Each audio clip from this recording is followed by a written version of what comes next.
Number 10. Killed his lover's brother. I mean, granted, his lover Clara Creed's brother Saul did set him up to be recaptured by Mr. Sinister. And yes, I did say Creed. This was established in the comic Origins number 2. It was here that we learned that Clara, Victor Creed's sister, was once the lover of Wolverine. Saul became jealous of Wolverine's close relationship with his sister, and so he decided to sell him out to Sinister. Well, him and her. Clara was seemingly killed by Essex, but recovered due to her healing factor, and Wolverine later realized the truth, that Saul was the one who had sold them out. In a fit of rage, he drowned Saul Creed in a vat of liquid in Sinister's lair. The same liquid that Essex planned to use on Logan to wipe his mind clean. Despite the fact that Saul was not really a great person, Wolverine still did not need to kill him here, and continued to drown him even as Clara begged Logan to stop hurting her brother. Wolverine killing Saul was also what would be explained as the reason why Sabretooth visits him every year on his birthday, to torment him and fight him. That was what Victor used to do apparently to his little brother Saul every year. Because Victor could no longer punish Saul, he instead decided to punish the man who took his little brother away from him. It's like a weird, I loved my brother because I loved beating him up. Number 9. Didn't lift a finger to save a kid. Later on, when a very young prisoner of war was about to be shot upon his release by the rebel faction that Wolverine was working with, Logan did not do anything to stop it. Granted, he did figure that Eric, who had agreed to take care of that prisoner, Jamie, would do the right thing. Jamie was seemingly freed by his captors, but this was all to give him one last moment of joy before they took his life. They were like, yeah, you can go free, and then they're like, now we'll shoot him. Fortunately, while Eric took on the burden of killing Jamie, he actually did this so that he would be sure that the boy would truly go free, pretending to have missed the shot, allowing young Jamie to escape. Eric, by the way, is also the well-known author George Orwell, which is his pen name. This is a gloriously weird story that this point comes from, as evident by the fact that, yeah, George Orwell is in the story. This act, or lack thereof, comes to us from issue 36 of the 1988 Wolverine series. And friends, before we move on to this next spot, if you are loving this list and you want more lists about Wolverine, I love talking about Wolverine, so be sure to let us know by giving this video a thumbs up. More mutant lists. Blah! Number 8.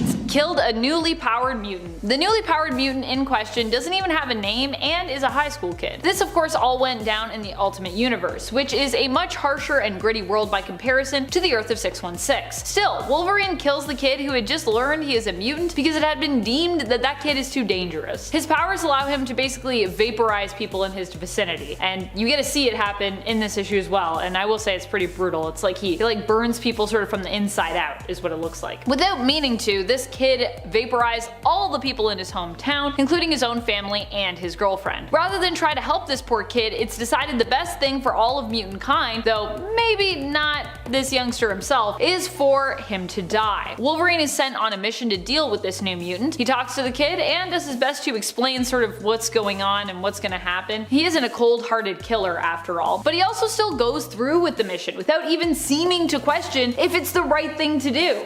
I mean, come on, Wolverine. It's just a kid. The two mutants go up to a cave in the evening, and Wolverine gives him a beer and explains the whole situation. And in the morning, only Wolverine leaves the cave, implying the despicable deed has been done. Also, this kid never even got a name. Number 7. Kidnapped a nun. Now granted, Wolverine did this to actually try and help a recurring rival of his from back in Madripoor, Roughhouse. Roughhouse, you see, had been taken by the evil cyborg Geist, who had been around since World War II and had a history of working for villainous world leaders, including the Fuhrer. Geist had taken Roughhouse to use him for experimentation, as he was trying to use a very intense type of cocaine to turn Roughhouse into a hero for the nation of Terra Verde, and more specifically its militaristic and villainous ruler at the time, President Caradid. However, the cocaine had some alarming side effects, and that's why Wolverine kidnapped the nun. She was a healer known as Sister Salvation, who was actually once the wife of the president before seeing the sins of her lifestyle and her husband and renouncing her marriage and becoming a nun as a result. Sister Salvation was the only one who could calm Roughhouse's unbridled rage and heal his disfigurement, symptoms of the cocaine. It's actually even implied that Sister Salvation may have been a mutant this whole time. But anyways, so even though she had done nothing wrong, Wolverine took her with them by force, so that Sister Salvation could help keep Roughhouse in check. This all went down in issues 20 to 21 of the 1988 series of Wolverine. Also, I love this entire story, so you should go read it. Is good. Number 6. killed Hank Pym. Of course, he had a pretty good reason to do so, and this wasn't actually main continuity Hank Pym, this was a Hank Pym from a time when Wolverine had time traveled back to in order to prevent the creation of Ultron to begin with, killing Hank of Earth 26111 before he could bring Ultron into existence. Time travel. Unfortunately, although he had good intentions here, Wolverine actually made everything even worse by doing this, and while the disaster that was Ultron was avoided, worse ones quickly popped up in his place. Enter Morgan Le Fay's magics versus Tony Stark's science. This all went down in the Age of Ultron series, with Wolverine killing Hank in issue number 6, with the aftermath spilling out into the following issues. Also, this is just another reason to just be like, hey, don't do time travel. It usually doesn't work out. Just don't do it. If you're like, maybe I'll time travel to fix everything. No, I've read too many comics about this, I've seen too many movies, it's gonna be a bad idea overall. Except for maybe Back to the Future, although it goes wrong and then it usually goes right by the end. Comedies. Number 5. Killed his childhood sweetheart. Now granted, Wolverine didn't mean to kill Rose, it just kinda happened, but he still did it. Rose was Logan's childhood friend and sweetheart back when he was known as James Howlett. When James left his family home, which was tragically torn asunder, Rose went with him. Eventually, she was courted by a man who wanted to marry her, and she agreed, breaking young Wolvie's heart. Ouch. In the end, however, Logan was drawn back into a fight with his former friend slash rival growing up, Dog. Dog had returned to kill Logan and seemingly also do harm to Rose, or take her with him, or some other terrible thing. The two got into a fight, and it came to the point where Logan was about to kill Dog. Not wanting Logan to be a murderer, Rose urged him to stop, heading towards him, and in the midst of a panicked crowd, tripping and stumbling as she rushed to his side and becoming impaled on his bone claws. How tragic. Even Logan was aware of how terrible this was. What's worse is it seemed like Rose the whole time actually had loved him. I mean, they were kind of pretending to be cousins at this point, so it was kind of a thing where they were like, maybe we both have feelings but we can't be together. Rose died and Logan lost his mind, turning feral under the weight of what he had done. This all went down in backstory series Wolverine: The Origin, with Rose's death happening in issue number 6. Number 4. Put moves on MJ. This one went down in the Ultimate Universe, but although it wasn't 616 Wolverine who was responsible, it was still a Wolverine. Just the Wolverine of Earth 1610 instead. In the Ultimate Universe, at one point, Wolverine and Spider-Man swap bodies. This all happens because, well, Jean is mad at Logan, which is maybe one of the most despicable things that Jean has done, making Wolverine swap bodies with someone that he hates, but I guess we'll save that for our Jean Grey version of this list. While their bodies are swapped, it turns out Wolverine got some alone time with Mary Jane while in Peter's body. We later learn, once the two heroes have swapped back, that Logan in Peter's body attempted to put the moves on MJ and even tried to sleep with the young lady, which is pretty despicable for like a long list of reasons. And I don't think I have to go into them because I think you know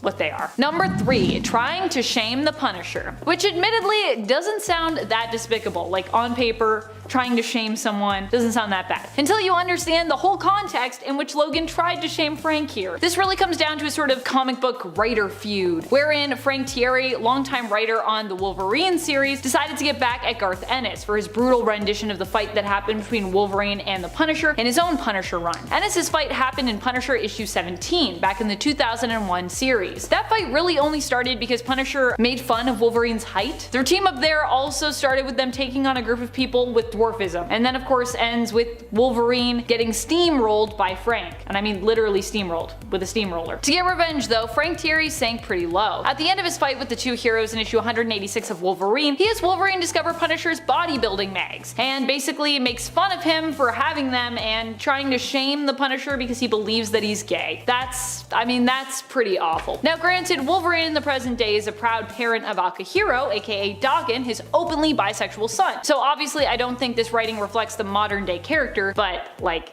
yeesh. It is a pretty bad. It was a weird time, friends. Number 2. Drowned his own son in a puddle. Speaking of Akihiro, I mean exactly what I just said is really what happened here. Granted, like so many awful things that Wolverine has done on this list, this one also wasn't directly his fault. He and his son Daken, aka Akihiro, were manipulated by Sabretooth, which is what led to this moment. The most tragic element of this whole thing is that he knew what he was doing was wrong, and sadly just spent time reflecting on what his life could have been like with Daken if he had actually been able to grow up with his father around. They could have had a beautiful relationship instead of hating and wanting to kill one another. Wolverine thinks on this, imagining what their lives could have been like, all while drowning Daken in a puddle. If you want to see this heartbreaking horror show of this son versus dad battle, check out issue 34 of the first volume of Uncanny X-Force, which started in 2010. Also, I believe that's Rick Remender and Phil Noto, and you know I love Phil Noto, and also Remender's done some pretty cool stuff, so it's a good one, but a tragic one. Number 1, forgot about his kids, then killed them. Never mind.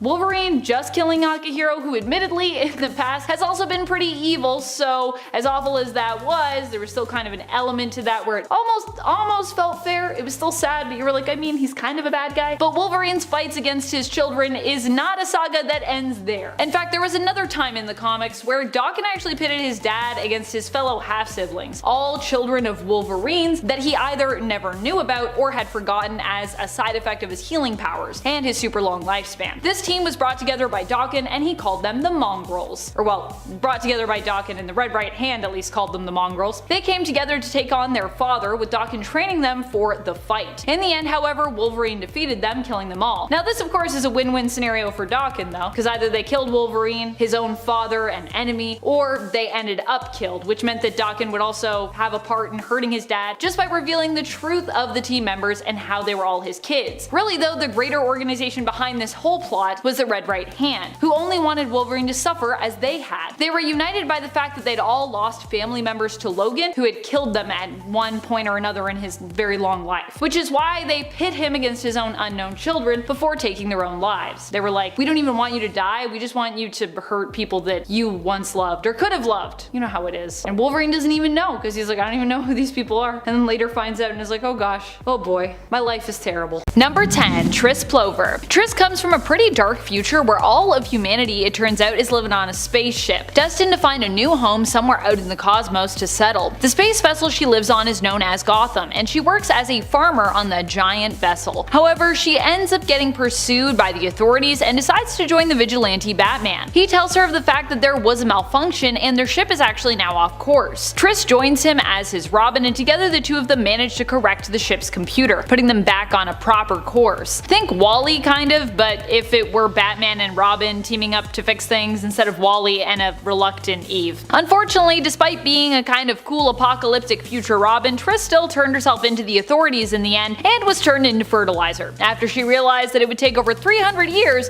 for the ship to arrive at their now correctly programmed destination. Yeah, that's gotta be a pretty depressing revelation. Number 9, Earth 2 Robin. The original Earth 2 Robin was an alternate version of Dick Grayson, who never became Nightwing but instead continued on with the mantle Robin well into his adulthood. He fought crime alongside the daughter of Batman and Catwoman, Helena Wayne, also known as the Vigilante Huntress. Being that Earth 2 Robin was from the Golden Age, he's got a lot of weird knowledge and skills because, well, Golden Age comics, including medicinal and surgical skills. Thanks, Batman. He also was technically the original Robin, despite now being considered an alternate due to a reorganization of the continuity following Crisis on Infinite Earths, and then again during Infinite Crisis, and then again following Flashpoint. Wow, that's a lot of resets. Though this version of Robin wouldn't be around to see all those resets, as despite his long list of skills, he died attempting to protect the newly formed Earth during the Crisis on Infinite Earths event. So he only lives on at this point in our hearts and in our old mags. And friends, before we move on to this next spot, if you are loving this list and you want more Bat lists, I want to give you those Bat lists. So be sure to let us know that you like them by clicking that like button, and hey, why not share this list while you're at it? Help us find the people out in the world that also love Robins. Number 8, Robin 89. This alternate version of Robin made his first appearance in issue number 1 of Batman 89, a new limited series that takes place in the Burtonverse. One of my favorite verses. As a nod to the fact that Marlon Wayans was set to play Robin in the Burtonverse before Tim Burton left the Batman films, this version of him is black, which I think is pretty awesome. Initially, Marlon would have played Robin in the sequel, but the team actually decided instead to have him first appear in the third film. You know, the one that never happened, as Joel Schumacher then took over, introducing his own version of Robin in Batman Forever. We haven't seen much of this comic book version of what Marlon Wayans' Robin could have been, but what we did get is to see the mysterious figure figure who is Robin, likely still named Richard Grayson in this reality, take on Batman near the end of issue number 1 and hold his own against the Dark Knight. And so for that alone, and the fact that I'm really excited for Batman 89, I felt like I should include him. So hopefully you agree with me and you're also excited about Batman 89. Or if you're not excited, hey, let me know in the comments. Everyone's entitled to their own opinion, you know what I mean? Number 7. Batman 60s Show. Catwoman in the Batman live-action 1960s show became an even greater, bolder, and more deadly villain as time went on throughout the course of the series. Sure, she also happened to have a romantic spark with Batman, but that didn't as often get in the way of her dastardly deeds. And even with her becoming more and more of a romantic interest as time went on, when Eartha Kitt stepped in to take the role after Julie Newmar left the show, becoming Catwoman in the 3rd season, she really only served to elevate the villainous side of Selina Kyle even more. I feel like Eartha Kitt also helped to make it fun and sexy for female characters like Catwoman to just be evil, unapologetically evil. Being bad can be fun after all. Number 6. Madam Cat. Madam Cat hails from the Amalgam Universe, which over at DC is given the reality number of 496 and over at Marvel is given the reality number of 9602. In this reality, Selina Luthor was the daughter of Green Skull, aka Lex Luthor, and Lois Lane. She was basically raised to be evil, despite the fact that her mother did try to shield her and protect her from her father's villainy. As a result, Lois was killed by Green Skull, who then raised Selina to be just as vile and trained her in the ranks of Hydra. Despite her villainous past though, Selina does end up betraying her father in the end and seemingly switching sides to the side of good, before perishing in an explosion. At least it seemed like she perished in an explosion. Madam Cat is a combination of DC's Catwoman and Marvel's Madam Hydra. Number 5. Deceased. In the world of Deceased, Selina Kyle becomes infected with the anti-life equation and becomes insanely violent and zombie-like. Although those infected aren't really in control of themselves and simply are compelled to behave the way they do, not specifically having intentions of their own, I think we can still consider them to be pretty evil. I mean, they're basically zombies. Zombies are monsters, and monsters generally fall on the side of evil as opposed to good. Except for good monsters, that is, like zombies who just, want to fall in love, or the lovable monsters of Monsters, Inc. In this reality, Catwoman ends up defeated by Harley Quinn and Poison Ivy after she has succumbed to the anti-life equation virus. Or I guess just the anti-life equation. Just feels weird to not call it a virus because they're basically like zombies, Number 4. Catwoman 2. Catwoman 2 is Catwoman's kind of unofficial predecessor from the Kingdom Come universe. Here, Catwoman herself, Selina Kyle, has retired from the world of vigilantism and thievery to start her own successful cosmetics company and brand. And successful indeed it was. She presumably spends most of her time running the multi-billion-dollar company and I guess just chilling and spending her money. Catwoman 2, on the other hand, uses Selina's former mantle but is one of the new heroes to appear on the scene, whose methods are actually looked down upon by the older heroes. She follows the brutal and misguided example of the Man of Tomorrow, the villain Magog. Number 3. Robin King. Robin King is actually not an alternate version of any of our Robins from the main continuity. Gasp!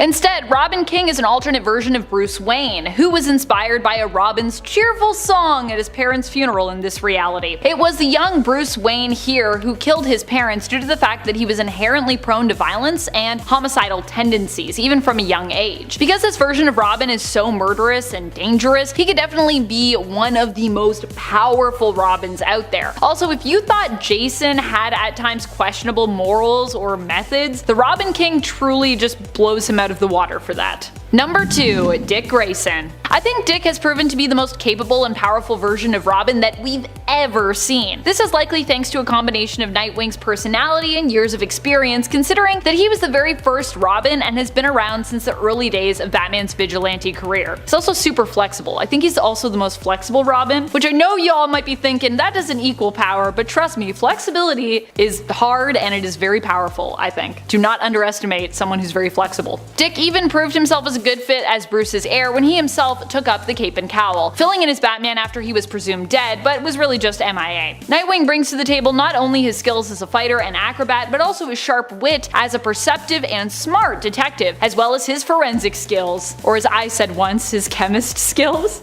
I called him a chemist once and people were like, that's not a thing.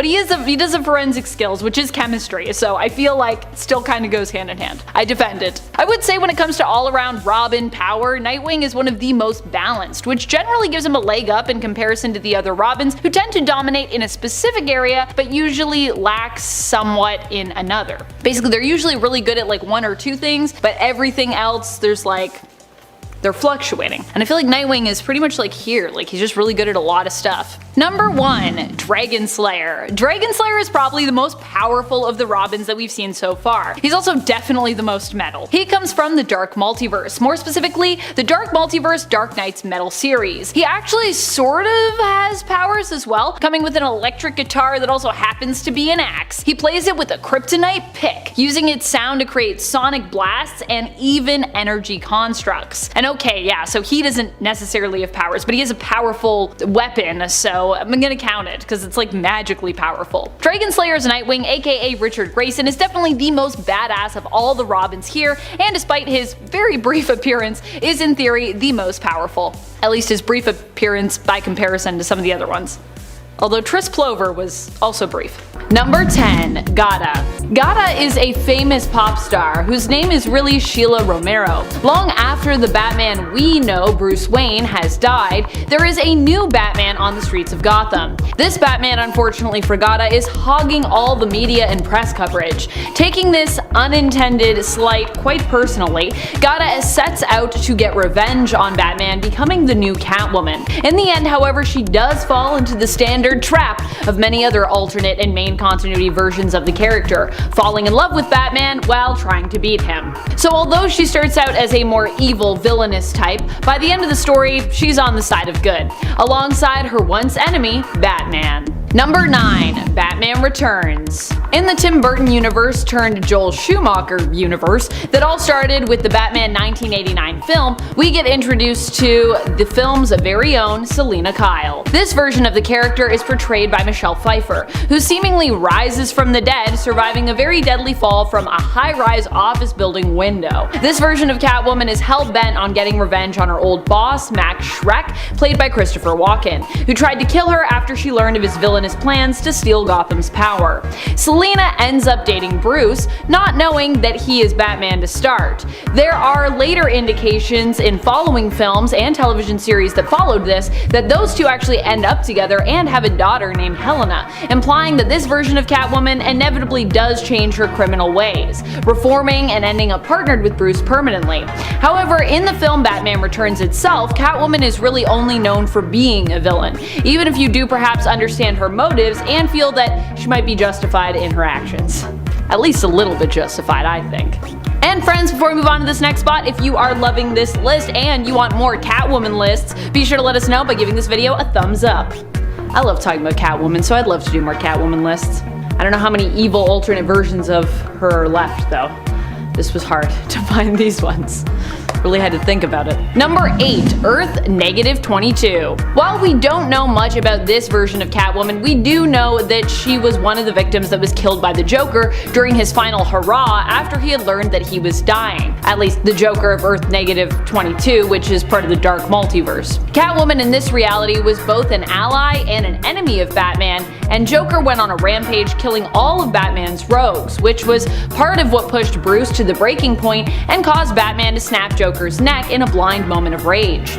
This version of Catwoman, while likely a criminal, also had a tragic fate that played a role in helping to create one of the most evil versions of Batman ever, the Batman Who Laughs. And at 7, Goliath. Goliath is the Amalgam Universe version of Oliver Queen and Goliath. While not really an archer, Goliath does have the Marvel Universe's Goliath powers, including the ability to grow and shrink. What makes him part Oliver Queen is his relationship to Canary, which parallels to Goliath and Mockingbird's relationship in the Marvel Universe. First introduced in JLX number 1 in 1996, I'm sure you can see why Goliath would be a powerful version of Green Arrow. Actually, while learning about this character, I decided to move him up quite a bit, because being able to grow or shrink at will instead of needing to wear a suit like Ant-Man is certainly a power that is scary to deal with, especially with the basic invulnerability that he has thanks to Goliath. The only thing that really makes him Oliver Queen though is his name and his relationship to Canary, so that's why he's higher up on the list.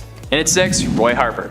Now, while Roy Harper may be younger and more naive than Oliver Queen, he does become quite the respectable superhero in his own right, and has gotten through some serious issues, including multiple substance abuse issues, which is inspirational to say the least. While also being an expert archer, Roy is an excellent acrobat and has been shown as an expert mechanic and engineer, designing and building his own trick arrows as well as trick arrows for Oliver, not to mention additional weapons, robots, and defense systems. He's also been shown as quite the expert hacker, and was able to jailbreak his phone and give it voice recognition. Roy Harper invented Siri, guys. Aside from that, the Arrowverse version of Roy was also given a dose of Mirakuru and survived, turning him into a living weapon much like Slade Wilson. While the Mirakuru was in his system, Roy was able to punch through a shipping container that was bullet and explosion proof, not to mention the healing factor he gained, and the ability to punch through brick without ironically breaking a sweat. Although this came with its own set of issues, including anger management problems, which isn't good when your mentor has just sworn off killing. Not to mention the one time Roy in the comics had a Black Lantern ring in the Blackest Night storyline.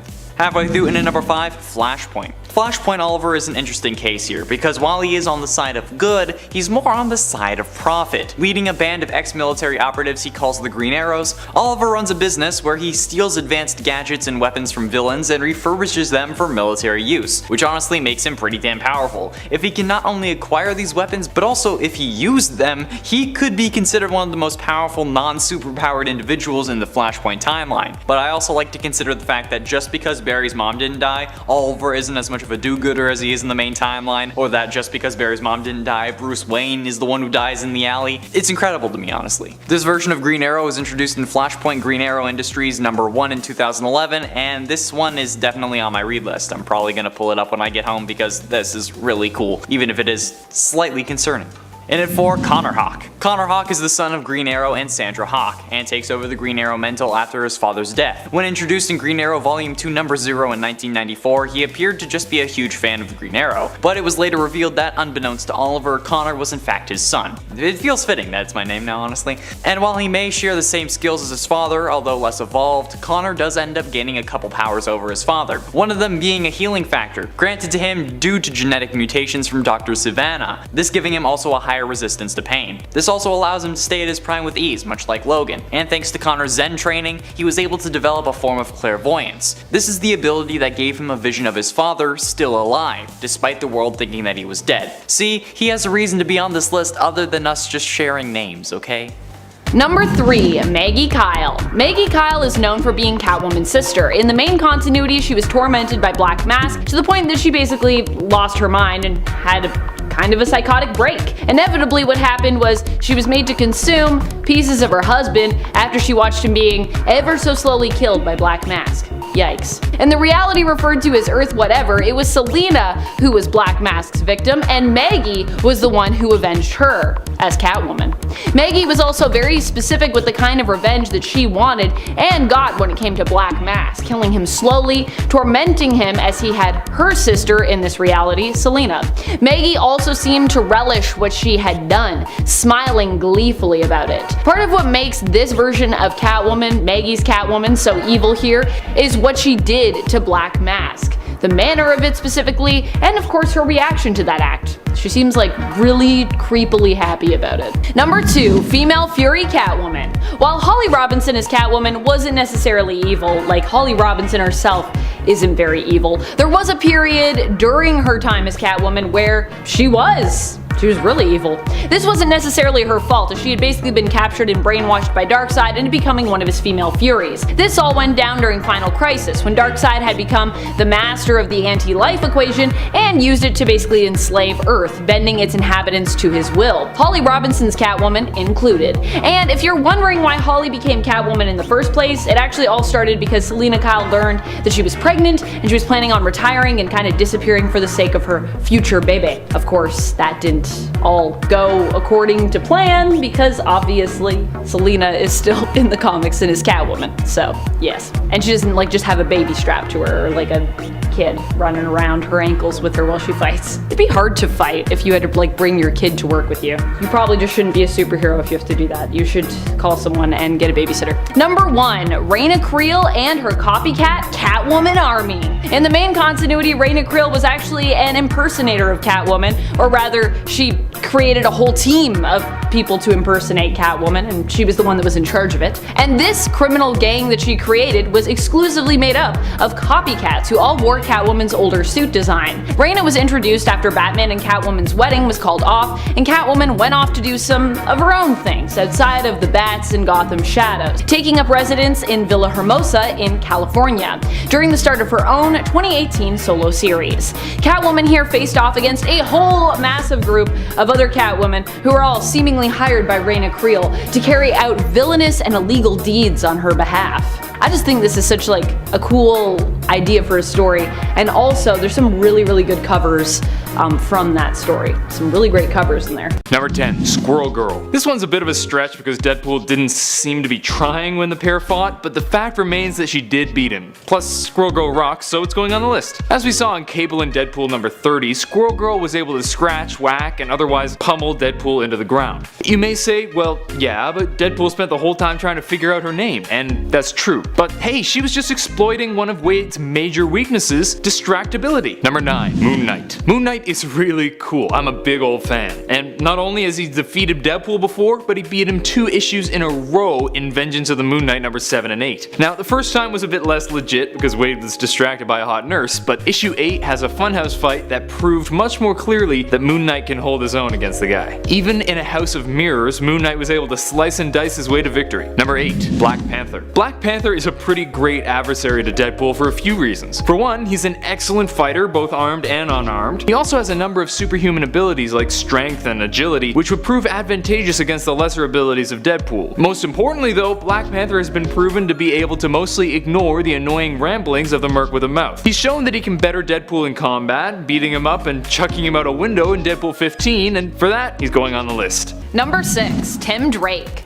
Recently, Robin, Tim Drake, had a big glow up. He came out as bisexual and was celebrated in his very own Pride issue. However, even the fact that the character seems to be coming up more into his own and uplifted for his sense of identity could not protect him from an awful demise that was just around the corner. Enter Batman issue number 125. Here, Batman and Robin go up against Penguin and come face to face as well with Clayface. But what makes it even worse is while they were attempting to evacuate a charity gala whose attendees' lives Penguin was threatening, Robin got taken out by a goon with a gun. Just a goon with a gun. Ugh, brutal. While Robin would be stabilized, it was pretty shocking to see a character who had recently been so celebrated for identity and diversity taken out so easily and on the brink of life or death. Also, note to self, never attend a charity gala in Gotham. It pretty much never ends well. Captain Marvel, or Marvel, the dude one. This is sort of a sad entry because he isn't defeated by any one villain, nor does he come back from it like some others may on this list. The culprit in this case is actually cancer. I don't know what happened in 1982, but this event was also published in 1982 like the Elektra thing, and was actually known as the first graphic novel to be released by Marvel. It was called The Death of Captain Marvel, of course, and it chronicled the adventures of Mar-Vell venturing into a dark dimension where he's exposed to Compound 13, which is a nerve gas that gives him an incurable cancer. He's then visited by friends on the planet Titan, even getting a courtesy convoy sent over by the Skrulls, who pay their respects in his final moments. The craziest part about this is that Captain Marvel doesn't ever come back, save for one time when the Grandmaster brings him back briefly as a kind of ghost, but other than that, he's known to be out of the comics for good after this one. Sad. Number 4, Captain Kate. One of the most shocking defeats and demises happened not really to just Kate, but also to Lockheed. Poor Lockheed. Not Lockheed, leave Lockheed alone. This all went down in volume 1 of Marauders from 2020. At the end of issue number 6, Kitty Pryde faces off with Sebastian Shaw, who while considered to be a mutant who is allied with the nation of Krakoa, and so in that respect is technically a hero, I guess, has also a history of being a really nasty villain. And that is exactly what he was up to here. He kills Kate in cold blood by exploiting her weakness that at the time she struggled to phase through Krakoan organic material and gates. So he found some fast growing vine pods and unleashed them on her while trapping Lockheed in a net, which he then dropped into the sea, and then promptly sinking the boat she was aboard. One of the worst things about this too is Kate is even like, look, you can have all the seats on the Hellfire Trading Company. I don't care, just please let me save Lockheed. And Shaw's like, no.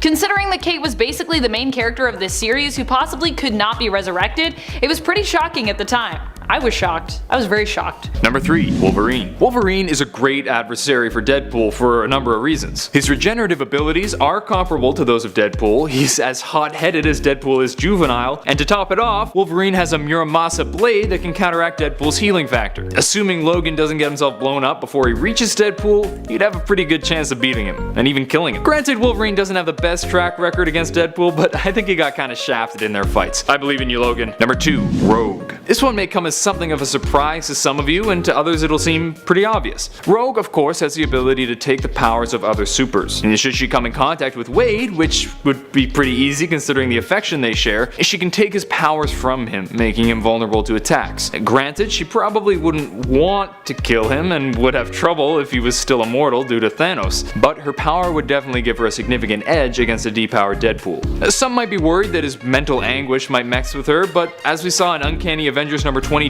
she can take it, referring to his mind as a palate cleanser after Red Skulls. Plus, honestly, even without taking his powers, with all Rogue's new powers, she could probably wipe the floor with them anyway. Number 1. The Hulk. When trying to think of heroes that could beat Deadpool, a good place to start is the heroes that Deadpool goes to when he wants to die, and the Hulk fits that bill perfectly. In Deadpool number 39, Deadpool was on the hunt for a way to die, and what better way than to be pulverized by a hulking mass of muscle. So he went to Bruce Banner and just annoyed him until Bruce punched him and made him straight up explode. One might argue that the fact that Deadpool was letting Hulk beat him disqualifies this one, but the fact that one punch could turn Wade into goo kinda shows that Banner could easily defeat him. Coming in at number 10, we have the disfigurement of the tragic villain known only as Bootface. Batman is infamous for having a strict rule against killing any of the henchmen or villains he often fights against, but that doesn't stop him from doing some major damage, and no one shows that off clearer than Bootface. A former criminal who made the extremely unfortunate choice to try and attack Batman with a flamethrower, Bootface was permanently scarred when his flamethrower malfunctioned, and Batman kicked him in the face during the fire,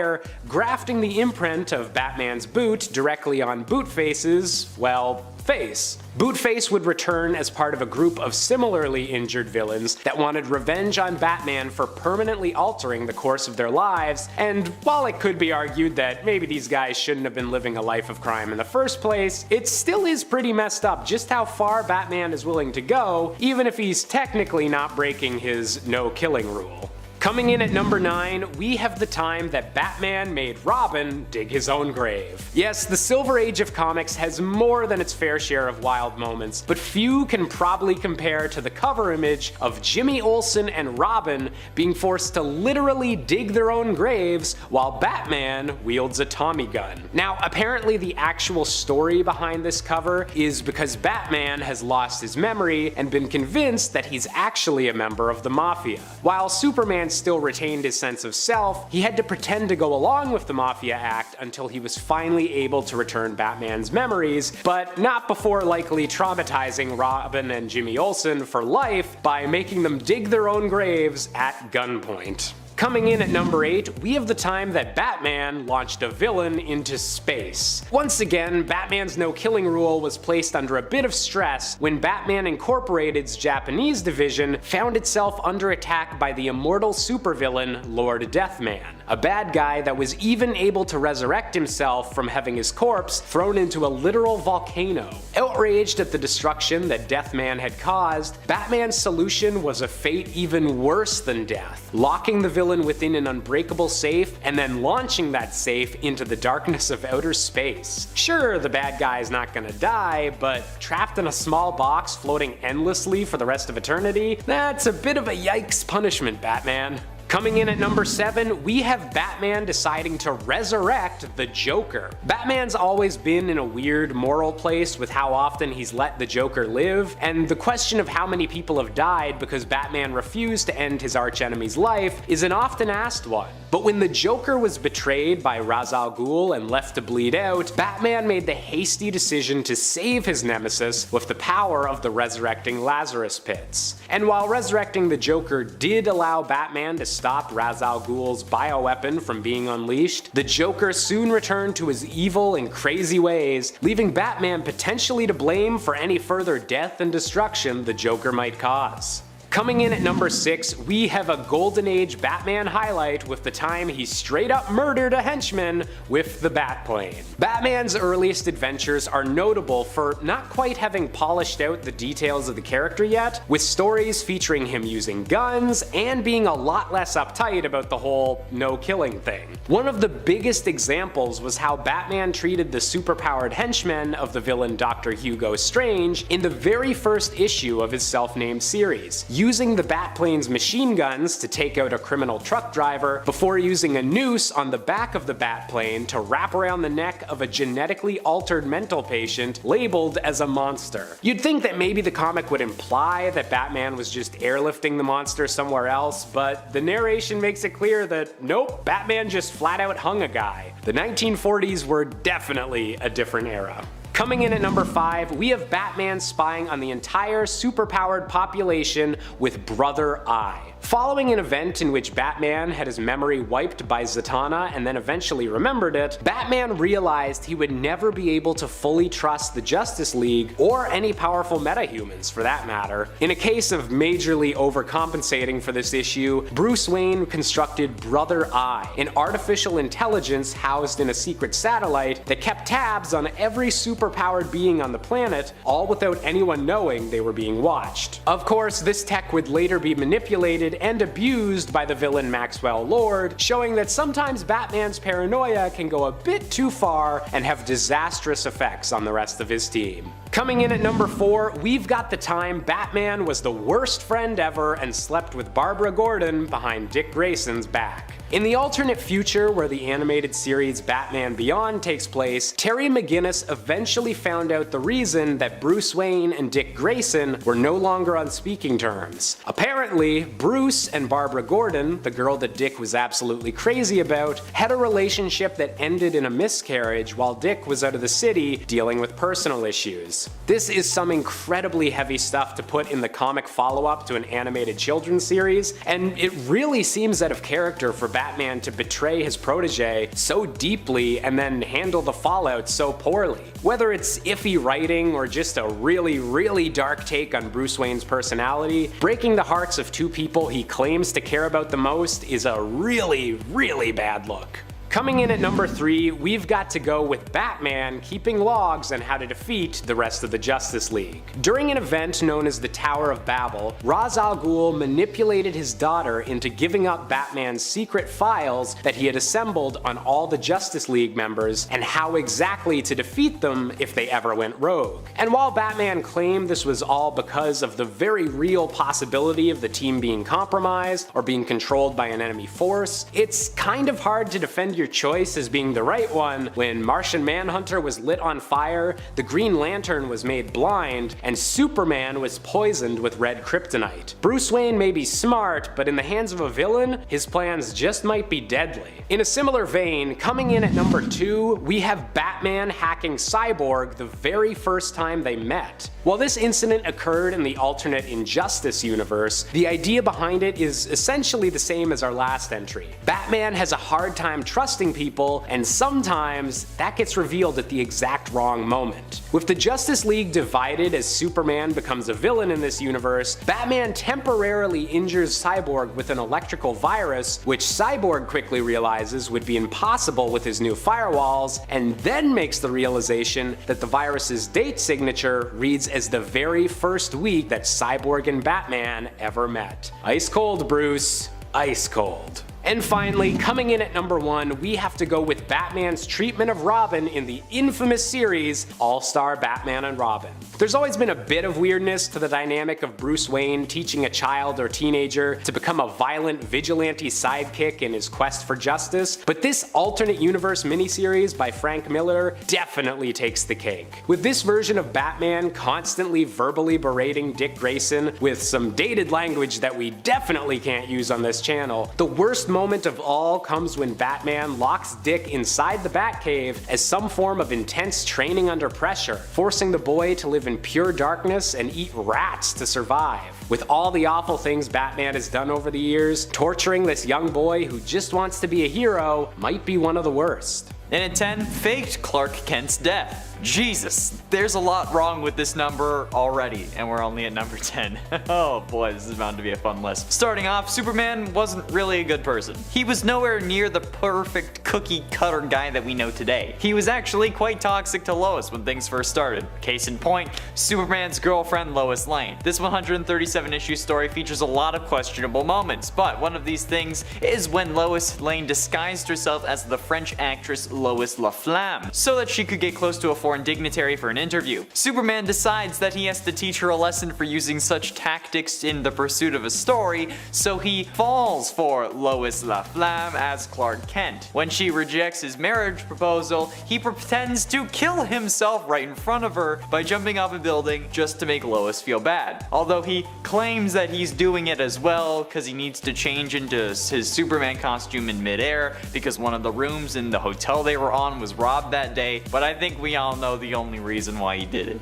And at 9, prosecutes Lois. In issues 99 and 100 of Superman's girlfriend Lois Lane, we see Lois be charged with the murder of Lana Lang. Lois gets into an argument with Lana Lang when they were secretly both invited to a talk show in Gotham City to talk about how much they know Superman during Superman Appreciation Day. I don't know why they're celebrating Superman in Gotham since he hardly did there, but whatever. But on the drive home, Lois and Lana get into a car crash, but only Lois makes it out alive. Batman ends up defending her in court for some reason. I really don't know why. I doubt he passed the bar. But with Batman defending her, the DA's office figures that the only man who can defeat Batman in court is Superman.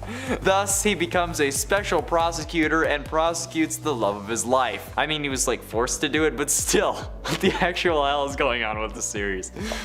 And at 8, killed Lois. While the classic "Oh, Superman killed Lois" scene is typically pulled from the Injustice series, where Supes is tricked into killing that Lois and their unborn son by thinking they're actually Doomsday thanks to a special breed of Joker gas, I'd rather talk about the other time Lois gets killed because of Superman. By getting her pregnant. Yeah, that's right. You thought Spider-Man was the only one who had issues getting women pregnant with his radioactive swimmers? Well, the Man of Steel and the Woman of Kleenex are certainly not as good a match as some may think, considering how in Adventures of Superman Annual number 3, Lois gets pregnant and is then killed by the baby after getting a superpowered Kryptonian kick from inside the womb. Or at the very least a future version of her does, which either way is still messed up as hell. Even if you didn't think it would happen, I mean, like, you kinda need to expect something like that. To be fair, the baby had also not really been exposed to the sun directly, so maybe he shouldn't have had powers to begin with, but I mean, like, couldn't they just have kept Lois in like a chamber with a red sun or something? I mean, I don't know, there were ways to avoid it. And at 7, desecrates Lois's grave. Yeah, that's not even the worst part about this issue, it gets worse. After finding out that Lois is going to die from their baby, Superman tried to kill himself by flying into space as far as he could from Earth. But when he does, he meets an alien warrior princess named Maxima, who he then proceeds to hook up with on Lois's grave. Which is probably the most disrespectful thing you can do on your former lover's grave, I'd think. Especially when the headstone has a line from you that reads "There can only be you," and a wreath that you had left presumably earlier that day, at least. Or if not, earlier that week. But like, yeah. That's probably one of the most problematic covers ever that features Superman, especially at the point that it was released. I'm sure that there's been problematic things since, but oh. And at 6, eviction. In Superman's 8th ever appearance in Action Comics number 8, he didn't seem to really have a grip on the whole how to be a good guy thing. Since after a group of kids commits a crime to join a gang, Superman takes the gang out thinking that it will save the kids. But they don't want to reform, they just want to keep being bad. Probably because the whole like, the gang is the only people who care about me kind of thing or something like that, right? That's usually the line. Well, want to know how Superman fixes that? Not by sending them to jail or getting the cops to take him for some kind of scared straight thing. No, he instead gets an idea from a hurricane and starts tearing the poor neighborhood apart. Yeah, thinking that when he's done, the town will be rid of its quote, filthy crime festering slums. I mean, I guess it kinda worked in a way since the government ends up rebuilding modern apartment units there that are definitely too expensive for the previous residents. So the crime does leave because the people have to leave as well. Huh. Halfway through into number 5, exposed Batman. While this seems like something that any version of Superman would do if they turned bad, it's actually interesting to see that only the Injustice version of Superman did it. Yeah, after getting fed up with Batman leading the resistance against his totalitarian regime, Superman tells the world that Batman is really Bruce Wayne. How does he do this, you ask? Like a press conference or like a worldwide news message or video maybe? Nope, none of the above. This dude frickin' outs him on Twitter. Superman, in just 4 simple words, tells the world that Batman is Bruce Wayne. Using those 4 words, actually. From the official Superman Twitter account, by the way. Dude doesn't even use his Clark Kent Twitter. Man, he's still hiding behind his identity, but then decides to out Bruce's. It's a damn shame. With over 2.5 million retweets and over 3.5 million favorites, this was certainly number 1 on trending for sure. At least until Kim K posted a pic in like a Batman costume to capitalize on the news, pushing the actual Bruce Wayne as Batman thing to number 2 on trending. That's probably what would have happened. Let's be honest.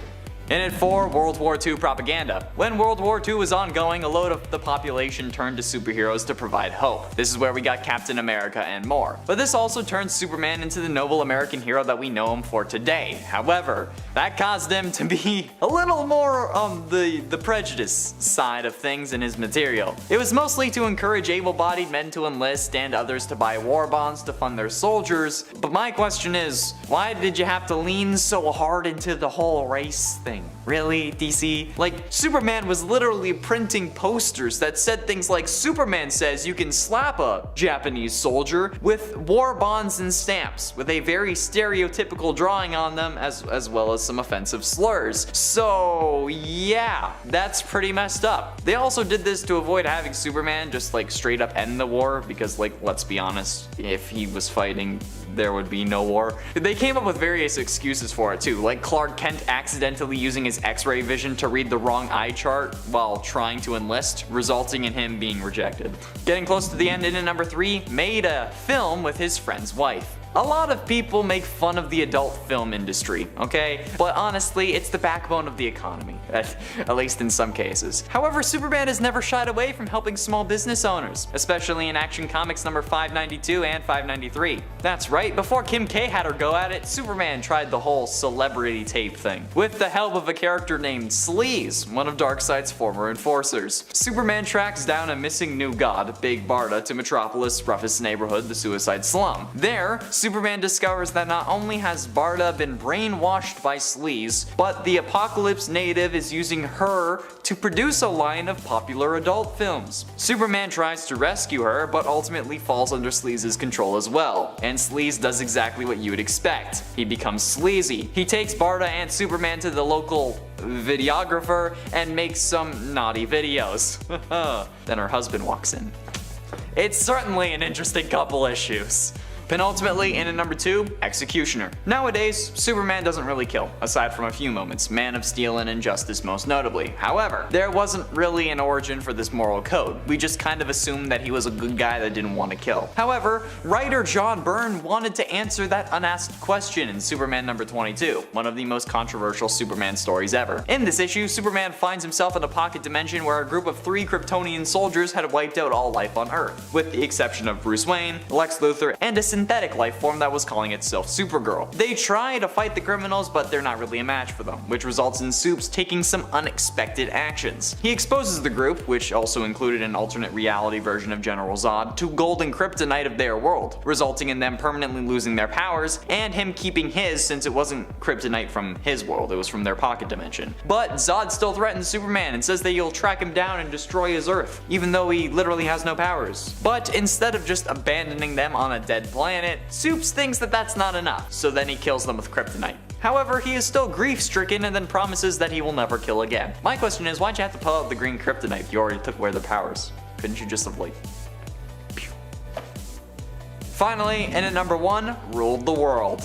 Oh boy. Usually when people talk about ruling the world and Superman, they talk about Injustice again. And while this is a great story and an example of what can go wrong with superheroes, the story of King of the World is also a good cautionary tale about Superman. In the late 90s, this story featured a series of prophetic dreams that make Superman realize that his regular MO, just flying around and waiting for disasters to happen isn't really working, and Kal-El decides to be a little more proactive. However, to him that means building a series of spy satellites to survey Earth, helping Superman keep track of everything that's happening at once, all over the globe, and giving up his life as Clark Kent to work as Superman full time. Sleep deprived and losing his grip on humanity, as well as his sanity, Superman starts to interfere more and more with Earth's affairs, toppling extremist governments and even changing the weather. But when he realizes that he can't be everywhere at once because it's the whole world, the Man of Steel deploys an army of Superman robots to help maintain law and order, effectively making Superman a benevolent dictator. Only snapping out of it when he gets a kiss from Lois Lane. This is what happened, okay? This is what No Nut November will do to the weak-minded, okay? Superman wouldn't stand a chance. Also, I find it funny how he made flying robots, because the Man of Steel made Men of Steel. Kicking off the list at number 10, Grey Hulk. One of the more badass versions of the Hulk was also the earliest. See, originally Stan Lee wanted the Hulk to be grey, but ink problems made him green. The Incredible Hulk made his first smashing appearance in 1962 when a teenager, Rick Jones, was about to be caught up in a gamma bomb test. Scientist Bruce Banner ran out and threw him to safety, but in doing so he himself was caught in said explosion, and in turn he was irradiated with radioactive particles, becoming the Grey Hulk. Our green guy, the main 616 Hulk, is referred to as the Savage Hulk, and Grey Hulk is said to be weaker. They made him an entirely different version in the comics to help explain the color change. They were both fighting to control Bruce. Things get spicy during Peter David's run when we meet Joe Fixit, this mobster Grey Hulk working at a casino. Imagine this guy asking you for your ID. I would bring 5 pieces and a passport, just to be safe. So intimidating. And his hat too, like he looks friendly, but he also looks like when he shakes your hand, he's gonna break all your knuckles. Number 9, Skulk. Coming to life in Doctor Strange Fate issue 1 back in 1996, Marvel's Bruce Banner combined with DC's Solomon Grundy. How fun. Another grey version, but a little more out there this time around. Solomon appeared right before Bruce Banner was caught in that gamma bomb explosion, so now the two ended up fusing together, creating Skulk. Skulk was taught by Doctor Strange Fate that in order to remain in human form, you need the assistance of magic. Black Widow's palm dances will not work in this universe, my friend. So Banner was like, alright, I'll work for you, just make sure I don't become that awful pale monster. Deal? Deal. Great, awesome. Skulk's last comic was in Lobo the Duck issue 1 just a year later. He died in the destruction caused by the Gold Kidney Lady. Yes, you heard me correctly. And before we list off some other fun versions of the Hulk, if you want to Skulk smash that like button, that would be lovely. Those clicks really do help us out a lot here. You all rock. Now let's keep this list going. Number 8, Peter Parker. Looking now to the 2006 Bullet Point storyline, if you haven't already guessed from the title, this one's a superhero swap. We love those. Now this is a life where Uncle Ben, well, still died, but he died a lot earlier, so unfortunately he wasn't around to mentor Peter. Give him the whole with great power comes great responsibility rundown. So now Peter's stealing Jeeps, he's blasting Green Day and flipping off the elderly, just the complete opposite guy that we know and love. During the Jeep joyride, it ran out of gas, so Sneaky Pete went off to look for some more to help fill up. Now while he was searching, that's when he just happened to stumble across that gamma bomb test, and he didn't realize that he had this Hulk side to him until later on that night. His friends got in trouble, so they blamed Peter, and that's when he got really angry, and then he turned into the Hulk for the first time. It was nuts. Aunt May straight up had a heart attack. More than fair. After this point, retired Steve Rogers came back, suited up as Iron Man, and then began hunting him down. This universe is crazy. Peter Hulk killed Steve Rogers, and he didn't go down until Galactus arrived on Earth. Not a bad run. At number 7, we have Ultimate Captain America, a character that probably wasn't intended to be read as weird when first created, but has since turned out to be a bit more of a unique interpretation of the character. Notably more destructive, assertive, and just a bit grumpier than most other interpretations of Steve Rogers, he could be seen as a different interpretation of American patriotism than more classical versions of the character take from. In another wild and tragic twist, this Cap's version of Red Skull is actually his literal son, the result of his last night with his World War II era girlfriend, Gail Richards. Completely unknown about by Steve and born after he was frozen in ice, the baby was taken by the military and grew up in foster care. Growing up with an inferiority complex, this child would eventually scar himself and become the criminal mastermind, the Red Skull. Talk about a messed up family, Steve. Coming in at number 6, it's Steve Rogers. No wait, it's Stephen Strange. No wait again, it's actually Steven Rogers, Soldier Supreme. In a pocket dimension known as Warp World, where every soul of the Marvel Universe has been merged with that of another, Doctor Strange and Captain America were DNA digivolved into the combined form of the Soldier Supreme. In this unique part of the multiverse, the superhuman experiments done by the Allies during World War II were achieved through magic instead of science, with the weak and scrawny Steven Rogers being taught the ways of dark magic and learning powerful sorcery. With a best friend known as Bucky Wong, a literal Winter Soldier after he becomes a ghost, this combo of characters is definitely a standout in a multiverse full of standouts. At number 5, we've got the alternate future showstopper of Danielle Cage, the Captain America of the future. The grown-up child of both Jessica Jones and Luke Cage on Earth 15061, Danielle has taken up the mantle of Captain America in a Manhattan where climate change makes flooding incredibly frequent and gangs roam the streets. With her own arch nemesis in the form of the Golden Skull, Danielle Cage is also one of the physically strongest Captain Americas throughout the multiverse, inheriting both the strength-based power sets of her parents and letting her yeet that red and blue shield as hard as it's ever been thrown before.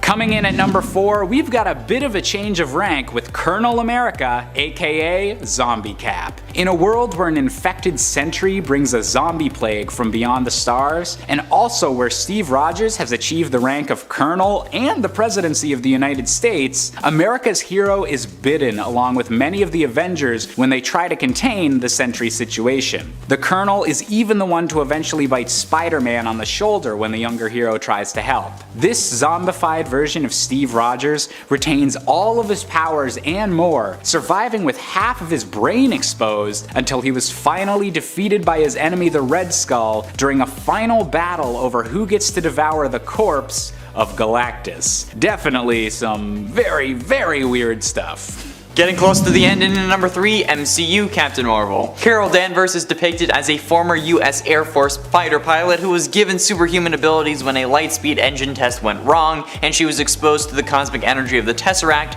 and subsequently transformed into a human-Kree hybrid known as Veers via blood transfusion. In 1995, on the Kree Empire's capital planet of Hala, Danvers, then known as Vers, suffered from amnesia and recurring nightmares involving an older woman, particularly as a former Air Force test pilot who acquired cosmic energy force powers from the Tesseract after an explosion that wiped her memory. So, you can kind of see where that was going. But I'm including this version of Captain Marvel not because she's weird, but because for some reason everyone seemingly hates this version. So much so that when I mentioned how the MCU Captain Marvel could beat the MCU Hulk, since MCU Thanos beat him and she was going to beat MCU Thanos if he didn't have the Power Stone at least, everyone still got mad at me. And some still hate me to this day. You should have seen my DMs after that video went out. And still, sometimes I get messages about how some of these fans hate me, okay? All because of my literal second video on the channel. And that's the reason I included this, so I can finally say my piece. Redemption is finally mine! Penultimately, in at number 2, Mar-Vell. Mar-Vell is the Captain Marvel of the Marvel Ultimate Earth, Earth 1610. For millennia, an ancient extraterrestrial race called the Kree have tracked and studied a mysterious planet-eating creature they called Galactus. Sounds like a Skyrim shout. The Supreme Intelligence restricted this knowledge to specially trained high-level Kree, fearing that if the true nature of Galactus became common knowledge, it would drive their race insane. Several years before Galactus was due to arrive in the Sol system, the Kree staged a covert observation mission on Earth, and Plus Commander Mar-Vell underwent massive nanosurgery to appear human, going undercover as physicist Dr. Philip Lawson to investigate the human race. Growing fond of humans, Vell joined S.H.I.E.L.D.'s ACES program to speed up humanity's progress of the stars, helping to develop a zero-point energy source for manned spaceflight. On the day that the ACES-01 test article was going to be launched, the base was attacked by a Kree kill form with orders for Vell to aid humanities no further. Refusing, Vell just obliterated the kill for him, but the effort left him powerless and he was captured by S.H.I.E.L.D. After questioning by General Nick Fury and Captain Carol Danvers, Vel briefed them, the Fantastic Four, Iron Man, and Thor regarding the existence of Galactus and, kind of updated them on the whole situation. Finally, in at number 1, Actor Marvel. The man who would one day be known as the Captain was an ordinary but slightly stupid human from Brooklyn. He spent his life frequenting bars and getting into fights. As a child, his alcoholic mother hung his teddy bear from a noose, so yeah, that would kind of mess you up. However, after gaining his powers and joining the anti-traitor group known as Next Wave, the Captain would want to change his name. While looking into using the name of Captain Marvel, he actually found out about someone totally different from the Captain Marvel of Earth 616 that we know. Instead, he learned about an adult film star who was using that name. Yes, you heard me right. When trying to use the name of Captain Marvel, the Captain came across an adult film actor who was using this name. And honestly, I think that's probably one of the funniest versions of this character that there is. I don't care if it's not Carol Danvers or Mar-Vell, but it's someone going by the name of Captain Marvel making adult movies. Okay? And that's gonna be a number 1 spot for me, hands down. Technically, there is an Earth where all the Marvel characters are adult stars. And the MCU is just one big adult film franchise, which I guess would make the Avengers movies giant. Number 10, Unmasking. During the events of Civil War, Spider-Man ultimately decided to side with Iron Man, and to prove how loyal he was to the cause, he even decided to publicly unmask, to show just how much he believed in his friend Tony Stark and the idea of the Superhuman Registration Act. However, this turned out to be the wrong choice for Peter in the end. Not only was his life at risk as a result of his choice, and as a result of ultimately changing his mind, but also the lives of those he loved were threatened as well. Peter Parker almost ended up being shot to death at the behest of Kingpin, who put a hit out on him, and as a result of surviving that, being nearly missed, Aunt May instead ended up taking a bullet and almost lost her life, being put into intensive care. Peter Parker would also end up losing his marriage after he and Mary Jane made a deal with Mephisto in order to save Aunt May's life. So really, it's pretty impressive that Peter managed to survive this whole overall fairly awful ordeal, both when it comes to keeping his life and keeping his sanity. Number 9, witnessing Aunt May's romance. During a time where Peter swapped bodies with Dr. Octopus, he found himself trapped in his body and in Dr. Ock's mind. Because of this, Peter ended up forced to watch a memory that Otto had of a night of passion with Peter's own Aunt May before their almost wedding at the time. Sure, Peter has survived a lot of physical beatings and extremely devastating disasters, but the emotional trauma of this one, I do not know how he did it. Peter obviously did not want to see this, and yet he was forced to. And still afterward, he manages to be able to look both Otto and Aunt May in the eye when he needs to. I do not know how though. Not only did Peter survive this, by the way, but also survived witnessing all the beatings from Otto's perspective that he, as Spider-Man, had given him via Otto's memories. That is some mental and emotional durability right there. Although I guess this version of Peter kind of died, as he only managed to survive via his subconscious after this. Here's hoping he managed to forget this at least. Somehow. Maybe because only his subconscious kind of survived, his consciousness of this is like, boop, gone. I hope so. And friends, before we move on to this next spot, if you are loving this list and you want to learn about some more crazy things that Spider-Man has survived, there's lots out there, be sure to let us know by giving this video a thumbs up. Number 8. Electrocuted and thrown from a skyscraper. During the events of Marvel Knights Spider-Man, as early as the 3rd issue in, Spider-Man gets badly beaten and ends up in such a bad way that he is rushed to the ER. This all happens after Aunt May has seemingly been kidnapped. In this much darker take on Spider-Man's world, is written by Mark Miller, Spider-Man confronts Electro and the Vulture, suspecting they may have been involved. During this fight, Spider-Man gets badly electrocuted more than once by Electro. In fact, at one point he is so severely and dramatically electrocuted that he ends up being flinged from a skyscraper and plummets to the ground, before he can recover enough to even shoot a web and swing to safety. Instead, he smashes all the way down and through a cab, knocked unconscious unconscious and badly injured. The paramedics then rush him to the hospital. That is how severely Electro injured him.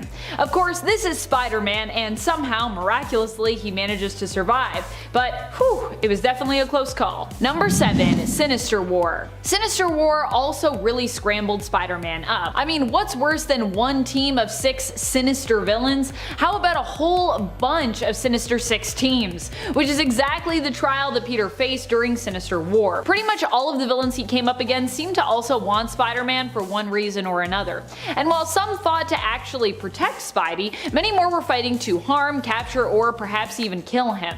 Needless to say, it was one long night for Spider-Man, with him dealing with fight after fight to the point that he couldn't even catch his breath. Number 6. Missile Explosion. During issues 523 and 524 of The Amazing Spider-Man, we learned that Spider-Man managed to survive the explosion of a massive missile that was filled with toxins. Not only did we see Peter survive the explosion, but he also survived the fallout after being saved by Iron Man. Stark secured Peter and took him back to the Avengers Mansion as quickly as possible so that he could treat him for the toxins he had been exposed to and his injuries. Fortunately, Peter is so durable, with such a tough immune system apparently, that he was able to fight off most of the effects until Stark managed to treat him. And in so doing, Stark saved his life. It's pretty convenient. He also happened to arrive at just the right time, as Peter was also about to fall at terminal velocity into the ocean, the impact of which could have killed him.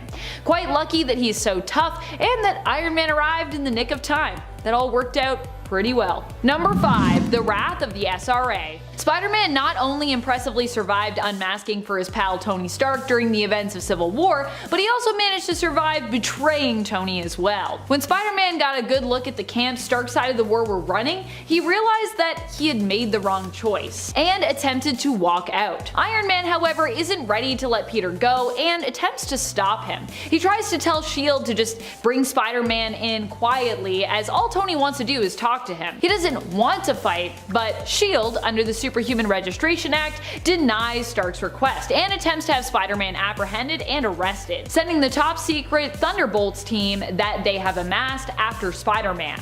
They send Jack-O-Lantern and Jester the Third, and if it weren't for the interference of Punisher, he may have ended up dead at their hands. Well, S.H.I.E.L.D. was ready to rein in their team members when it came to how much force they were using, but still, they already kind of almost killed Spider-Man at that point, putting him in critical condition by the time Punisher showed up to save him. You can see the fight and the shape that Peter is in by the end of it in issue number 5 of the first Civil War series. Number 4. Beat Down by Morlun. During the story The Other, Peter seemed to be suffering from and ultimately dying of a mysterious illness. While struggling with this, Morlun decided to pay Spider-Man a visit just to basically torment him. Focused on his potential impending death, Spider-Man is caught unawares when Morlun attacks him while he's swinging around the city attempting to clear his mind. The two have an insanely explosive fight, but just as Peter thinks he has the upper hand, Morlun brutally defeats him. He plucks out Spider-Man's eye and eats it, and then beats him to within an inch of his life. Spider-Man manages to survive this attack despite him losing an eye and being beaten to a pulp by Morlun. Number 3. Killed by Kraven. In reality, Kraven never really killed Peter, although we were meant to believe that he had killed Spider-Man. I mean, it definitely looked like he'd killed Spider-Man. Kraven at one point sets out in Kraven's last hunt to beat Spider-Man by replacing him and proving that he is better than Spider-Man is. However, in the end, he begins to question if he's truly beaten Spider-Man, and who actually makes a better Spider. He realizes that there is no one quite like Peter Parker when it comes to being Spider-Man, just as Spider-Man himself seemingly returns from the dead. In truth, Kraven had merely administered a drug that had made Peter seem dead, probably slowing his heart rate, definitely making him trip out, and putting him in a stasis for a few weeks. Spider-Man, however, was buried alive by Kraven and wakes up in his grave. Pretty sure he was also shot point blank by Kraven, but anyways. Spider-Man then has to dig his way out and find his way back to the villain for that final confrontation. The story ends with Kraven taking his own life, believing he had finally accomplished everything in his life that he had set out to do. But don't worry, Kraven would come back, because Kraven. Number 2. Body Failure.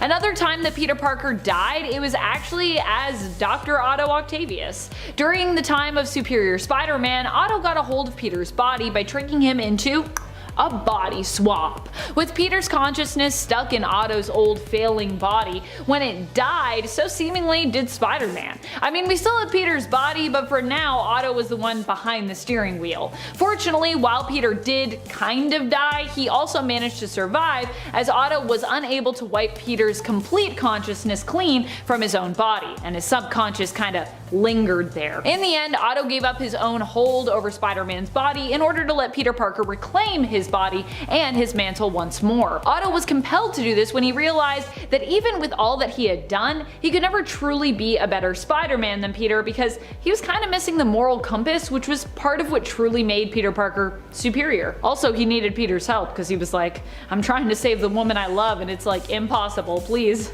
I need the real Spider-Man, help. Number 1. Annihilation of his universe.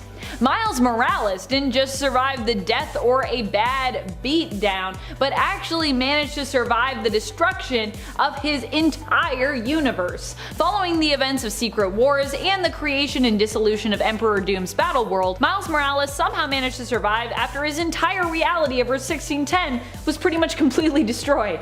How? Well, Miles Morales as Spider-Man managed to earn a new life for his family and himself on the reinstated reality of Earth 616, all because of an act of kindness in combination with a weird quirk. Molecule Man had been asking for a snack, and Miles happened to have a burger in the pocket of his suit, which he gave him. As a result, Molecule Man decided to make sure when the universe was recreated, using his powers, that Miles and his family had a place in it. How nice. He also gave Miles' uncle Aaron Davis a new lease on life in the Earth 616 reality as well. Pretty sure he also brought his mom back to life too.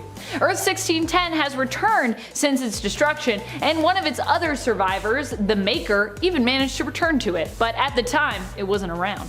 So, still pretty cool that Miles survived that. Number 10. Experimented on in Ravencroft. At one point, Sabretooth managed to capture Wolverine and handed him over to Nathaniel Essex, aka Mr. Sinister, who tormented him and also used him for experimentation. Wolverine would get out of this one by earning the sympathy of a fellow doctor who it turns out was actually a werewolf. She would help Wolverine to get free, but ultimately end up being caught by Victor Creed and Dr. Essex herself, who would then take her in Logan's place to experiment on. Poor doctor. Logan's time at Ravencroft was so bad that Victor was actually fine with not tormenting Wolverine himself, instead being content with the terrible experiments that Essex had dreamed up for Logan, believing that what he was doing was even worse than anything Victor himself could come up with. You can check out this horror story in the pages of Runes of Ravencroft, Sabretooth. Number 9. Torn in Half. It's important to note that Wolverine made his first appearance in a Hulk comic. As such, it shouldn't be surprising that these two have duked it out on more than one occasion, with Wolverine's healing factor generally being put to the test against Hulk's immense strength. In the Ultimate Universe, Wolverine isn't actually believed to have a healing factor either. More, his powers are believed to be tied to increased chances of survival and kinda evolution. In other words, it's believed that his body actually adapts to the duress it is currently under, and finds a way to just, make things work till he can recover. In the case of Ultimate Hulk vs. Wolverine, where Wolverine was torn in half in that first issue by the Ultimate version of the Hulk, in the first few pages in fact, Ultimate Wolverine then was forced to crawl around, looking for the bottom half of his torso so that he could reattach it.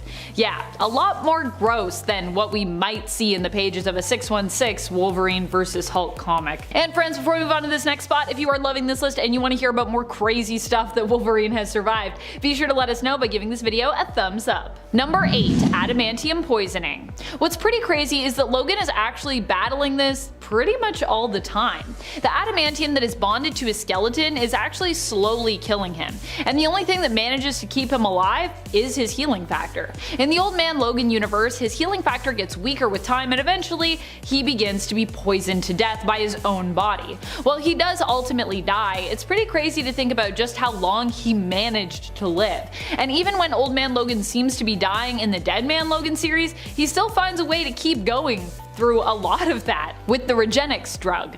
Of course, it turns out that the side effects of Regenix are also kinda lethal, and eventually Logan does run out of it, using up his last vial. So in the end, Old Man Logan just decides to give in and succumb to death.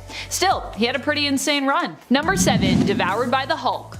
The Old Man Logan universe is much darker than what we're used to, being set in a post-apocalyptic future where the villains actually all pretty much won against the heroes and then turned the world into kind of a wasteland. Logan is just trying to get by and no longer goes by Wolverine here. He manages to find some happiness though, settling down with a woman named Maureen and starting a family. Unfortunately, they happen to live on land that ends up in Hulk gang territory. You might think, wait, isn't Hulk a hero? Isn't this a good thing? Not here, he isn't a hero, and it definitely is not a good thing. The gamma radiation in his old age basically turns Bruce Banner insane. When Old Man Logan doesn't arrive early enough for the Hulk gang with the rent money that they believe his family owes them, they pretty much kill them all. Well, except for Logan, sadly. As a result, Logan seeks revenge on the Hulk. During their fight, Hulk eats Logan, but in the end, Logan wins, giving Hulk some really bad indigestion when he cuts his way out of his gut. Number 6. Shot in the head. I can give you at least 5 separate occasions where this has actually happened in the comics, but honestly, there are definitely many more than that, I am sure. At this point, there may have even been too many to count. I could probably make a top 10 list of just the times that this happened by itself. One of the times this happened though was when Wolverine had been possessed by the Muramasa Blade, or the Ebony Blade, while under the guise of Patch. He ended up capturing Jessica Drew, aka Spider-Woman, which left Patch's friends to try and recover Jess and save Logan from this evil influence.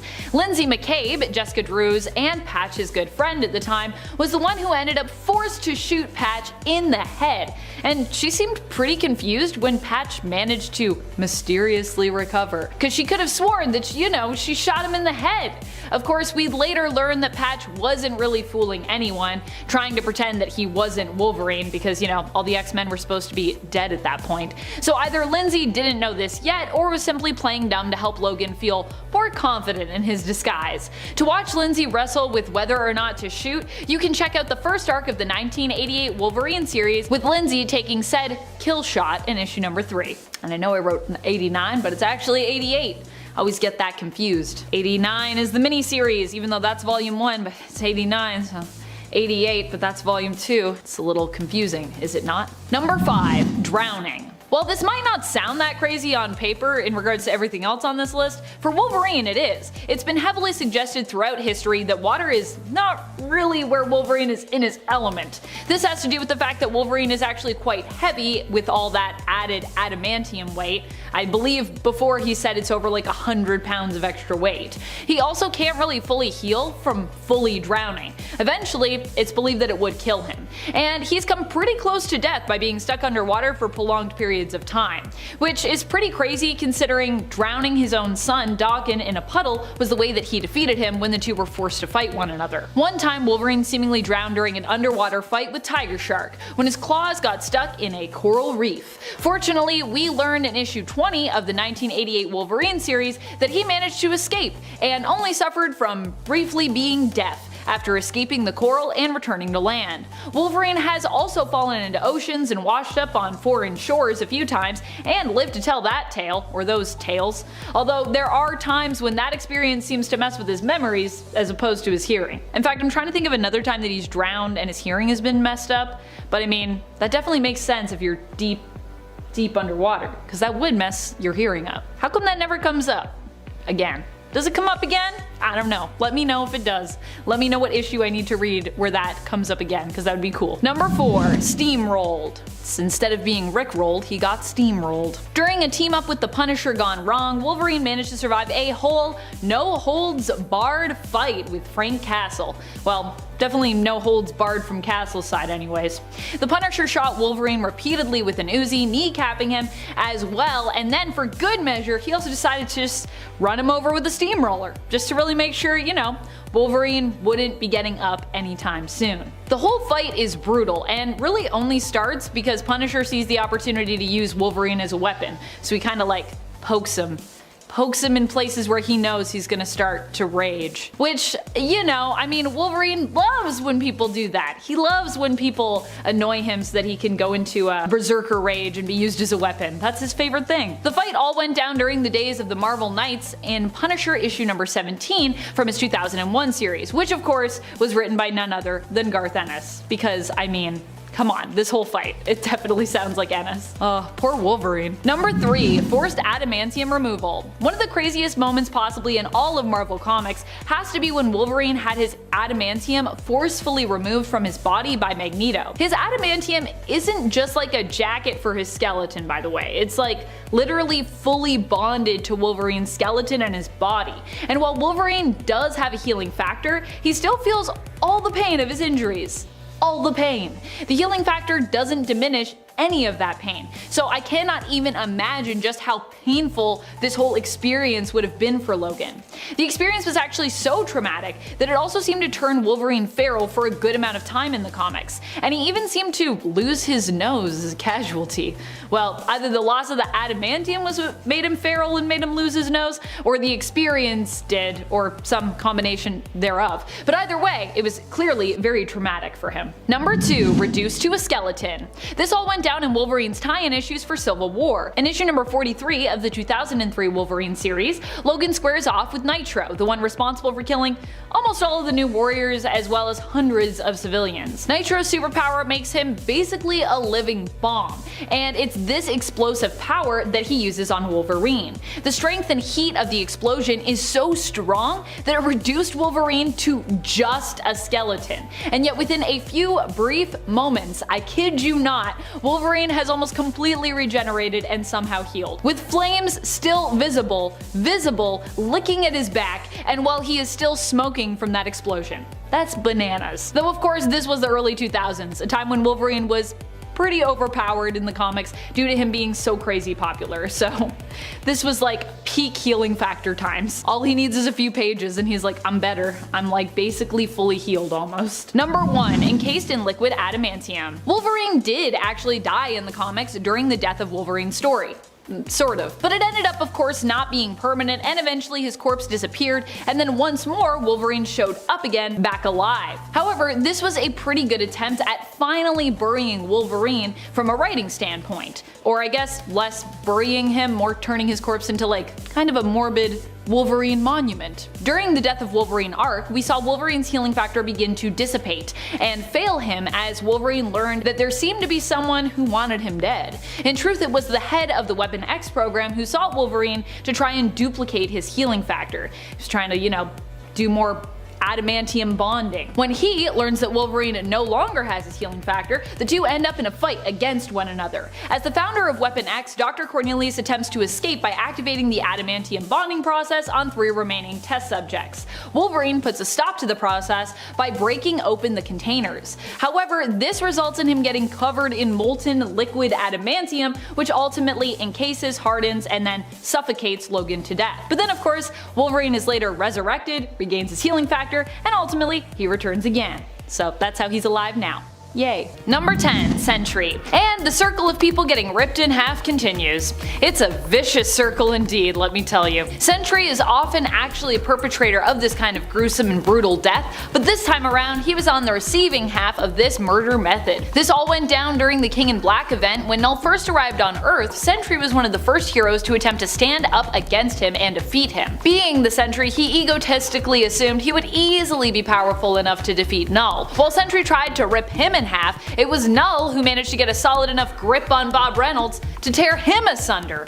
Sentry would then be escorted by Valkyrie, aka Jane Foster, to the halls of Valhalla, and while on their way there, another shocking revelation would come to light. That some of the Valkyries were still alive, trapped, but alive, and upon being found by Jane and Sentry and freed, were able to kind of return once more. Pretty cool. It should be noted too that Sentry's death and defeat was also so shocking because it took place in issue number 1 of the King in Black series, in essence being one of the defeats that kicked off this event. Elektra. You could say that Elektra was a victim of the well-known Daredevil villain Bullseye, but you could also say she was a victim of Frank Miller's gripping and at times very dark writing. In issue number 181 of Daredevil Volume 1, we watch Elektra and Bullseye square off in a bloody battle, which ultimately ends in Bullseye spearing Elektra right through the stomach and out her back. It's a really brutal event that changes Daredevil as a character entirely from that point on. And it's important to remember that in 1982, which is when that issue was released, a death like this for such a well-known hero wasn't quite as common as what we might be used to today. And it's not like she was resurrected again either, which is usually how this type of thing goes. She is completely done in the Daredevil timeline, only showing up in her own limited series and a couple other comics here and there. Number 8. Batman. Although it doesn't seem surprising on paper, when Batman was seemingly killed by Darkseid, it caught a lot of folks off guard. That is because Batman is such a mainstay. He isn't a character that dies often, and definitely not in a way that feels as permanent as this if he does die.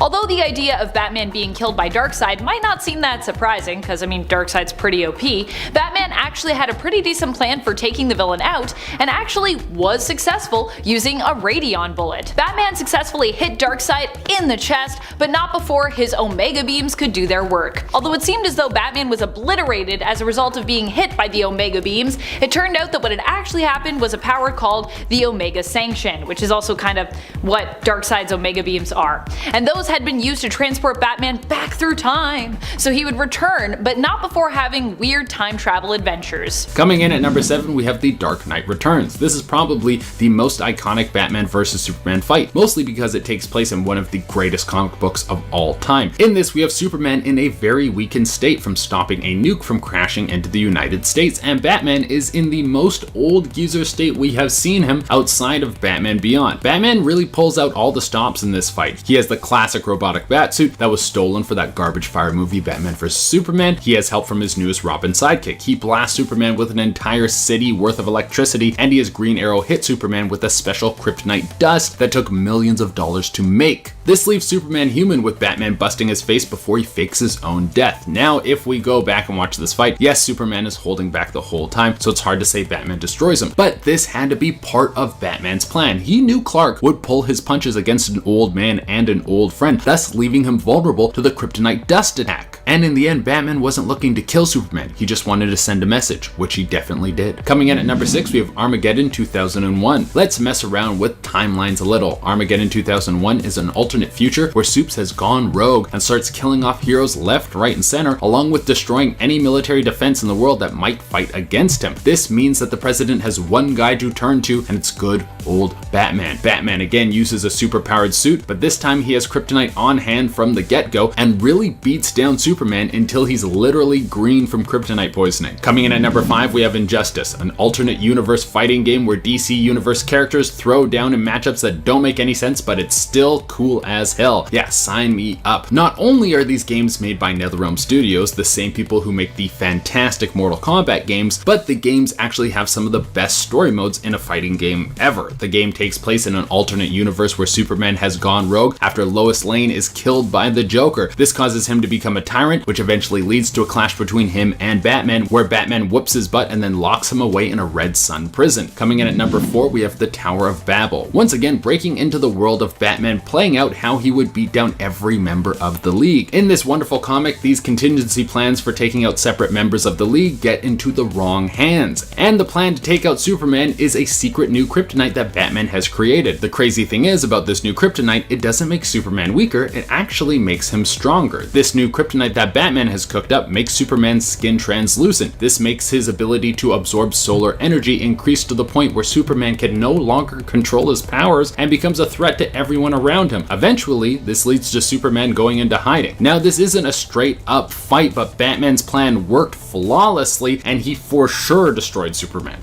At number 3 is Superman. Back in 1992, a comic book called The Death of Superman was published, in which Superman is actually killed by Doomsday. The battle rages on for quite a while against this hyper-adaptable villain, with Superman showing serious signs of exhaustion as Metropolis gets more and more damaged. This being a multi-issue publication, the actual death of Superman takes place in issue number 75, which is quite a while into the series. And while it's easy for us to find that issue online today, Back then, readers were waiting months to see what happened to their favorite Kryptonian. I mean, with a title like that and leaving the event right to the end, I sort of rank this as more of a publicity stunt than anything else, but whether there is marketing involved or not, there's no doubt that this event was a shock to fans, who at the time were unsure if they'd ever see another Superman comic again. Thankfully though, but also sort of expectedly, DC then released Reign of the Supermen, which chronicled the return of the hero and is known to have sold just about the same number of copies as the death of Superman. Number 2. Green Arrow. Green Arrow's death was quite startling because he was basically kind of the person behind it. Rather than do something, he sort of just let himself be killed and defeated. And I know there's probably going to be Oliver Queen fans in the comments. They're going to be like, no, he sacrificed himself. But look, it just seems a little silly to me, okay? While beaten by the enemy, he also just kind of gave up. This all went down when Oliver Queen was blown up by a bomb that threatened to detonate upon arriving in Metropolis. Rather than let that happen or give up his arm, which was stuck in the detonator case or chamber, he decided to just surrender and sacrifice himself to save innocent people, allowing himself and the plane he was in to basically be blown up. The really crazy part of this story is that Superman was right there, and while he wasn't coming up with any amazing ideas, other than one that would cause Green Arrow to lose his arm in exchange for his life, which Green Arrow was definitely not willing to do, Soup still likely could have done something else that would save Metropolis and Ollie and likely have allowed him to keep his arm as well, because after all, this is Superman we're talking about. If only he'd had the time to think of something better. It is hard to think of things on the spot, especially when, a bomb is about to explode, so fair enough. Finally at number 1, we have Peter Parker. I only don't call him Spider-Man in this entry because firstly, this is the Earth 1610 Peter Parker, and secondly because he's from the Ultimate Spider-Man series. And either way, the Spider-Man mantle is still very much alive, obviously. But this is still one of the most brutal and unexpected defeats for any superhero, partly because Peter Parker is still only a teenager in this issue where he meets his fate. That, and partly also because his final battle takes place right outside of his house in front of his friends and family. Facing off against the Sinister Six in a multi-issue battle, Peter is entirely helpless, getting ravaged over and over again by the group of villains, and no one really comes to his rescue, other than Aunt May, who actually takes out Electro with a revolver. Spanning between issues 156 and 160 of Ultimate Spider-Man, this loss takes its time and ends with deafening silence as Aunt May and MJ cry over Peter's dead body, and the series just ends. It's a rough defeat that some people forget about, maybe because it's not from our dimension, but hey, it's still a young Spider-Man dying at the hands of a huge gang of bad guys, no matter which way you splice it. Starting off our list with an honorable mention at number 10, we have Captain Carter. Normally, I'd put my girl Peggy higher up on any list, but since she's less weird and more awesome, we've gotta put her here. Captain Carter actually originally debuted in the Marvel Puzzle Quest video game during a celebration for Captain America's 75th anniversary, but was given a fully fleshed out backstory and has been a fan favorite ever since. In a universe where Steve Rogers is assassinated before he can be given the Super Soldier Serum, Peggy Carter is instead the one who becomes an incredibly strong and iconic hero for the Allied forces. The comics would continue her adventures, with her universe's New York City coming under attack with nuclear weapons by the Red Skull, and eventually lead to her joining the superhero team the Exiles after their multiverse-spanning adventures brought them into contact. Next up on our list is the center point for one of the most controversial Marvel storylines of all time, the infamous Hydra Cap. Initially appearing to be the main Marvel Universe's Captain America, this version of Steve Rogers had grown up indoctrinated by Hydra's fascist ideologies and was actually sent to America to kill the creator of the superhuman serum for the Axis powers, but instead wound up deceiving his way into receiving the serum himself. Having wound up in the main Marvel Universe when their Steve Rogers was rejuvenated back to his usual age in a different storyline, this Hydra Cap was able to hide his evil intentions until the pivotal moment that he declared to the world those shocking words, "Hail Hydra." Seeing one of comics' most inspiring icons twisted in such a way was definitely unexpected, and definitely earns a surprising spot on this list. Coming in at number 8, we have the blood-sucking vampire Cap. In a universe where Captain America fought and then lost against the villain Baron Blood, soon the entire Avengers team was overtaken by his vampiric disease. Consumed with a lust for both blood and power, this Steve Rogers began a year-long killing spree that culminated in killing Baron Blood and taking his place as the new Vampire King. This version had all of the benefits of the Super Soldier Serum, in addition to new vampire abilities such as healing so advanced, he was able to survive getting decapitated when facing off against several other Marvel heroes. I guess going for the head isn't as effective as we all thought. And at 7, Phyla Vell. After Genis-Vell, then known as Captain Marvel, previously destroyed and recreated the universe, the new version was subtly altered with Phyla Vell's existence being one of the changes. Phyla Vell was the second artificially created offspring of Captain Mar-Vell, who was created by her mother Elysius in the new universe because her first attempt, Genis-Vell, had been so successful. She fought her brother, who was insane at the time, and in the process of helping to restore his sanity, she then tried to claim the Captain Marvel title, though her brother refused to give it up. To save Rick Jones' girlfriend Marlo Chandler, Genis had to travel to the future to see what would be the cause of her future demise. He asked Phyla to stay behind on Earth to keep watch over Marlo, and in doing so she encountered the being known as Magus, who tried to kidnap Marlo. She and the telepath Moondragon foiled the plot, and Genis returned to Earth shortly after, telling her that he stopped a villainous plan to release Magus hundreds of years in the future, but wouldn't explain how.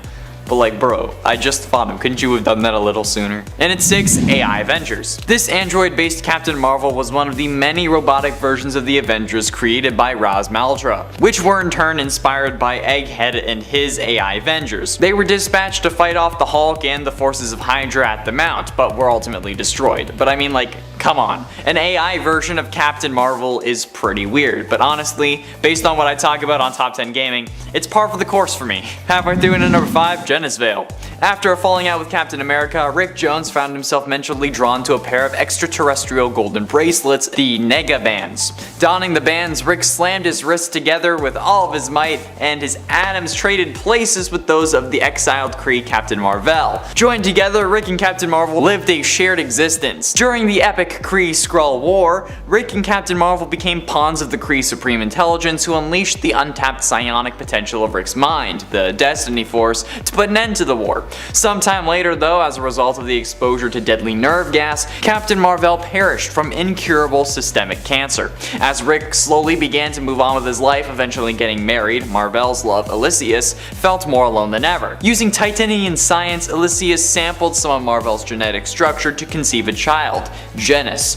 To protect him from Captain Mar-Vell's enemies, Genis was artificially aged to maturity and taken to an isolated world where he would be safe from harm. Upon discovering of his true lineage though, Genis donned wristlets modeled after the Negabands worn by his father and was determined to carry on his father's heroic tradition, eventually calling himself Captain Marvel. And at 4, William Mar-Vell. William Mar-Vell, also known as Billy Mar-Vell, was the combination of both versions of Captain Marvel from both DC and Marvel in the shared amalgam Earth.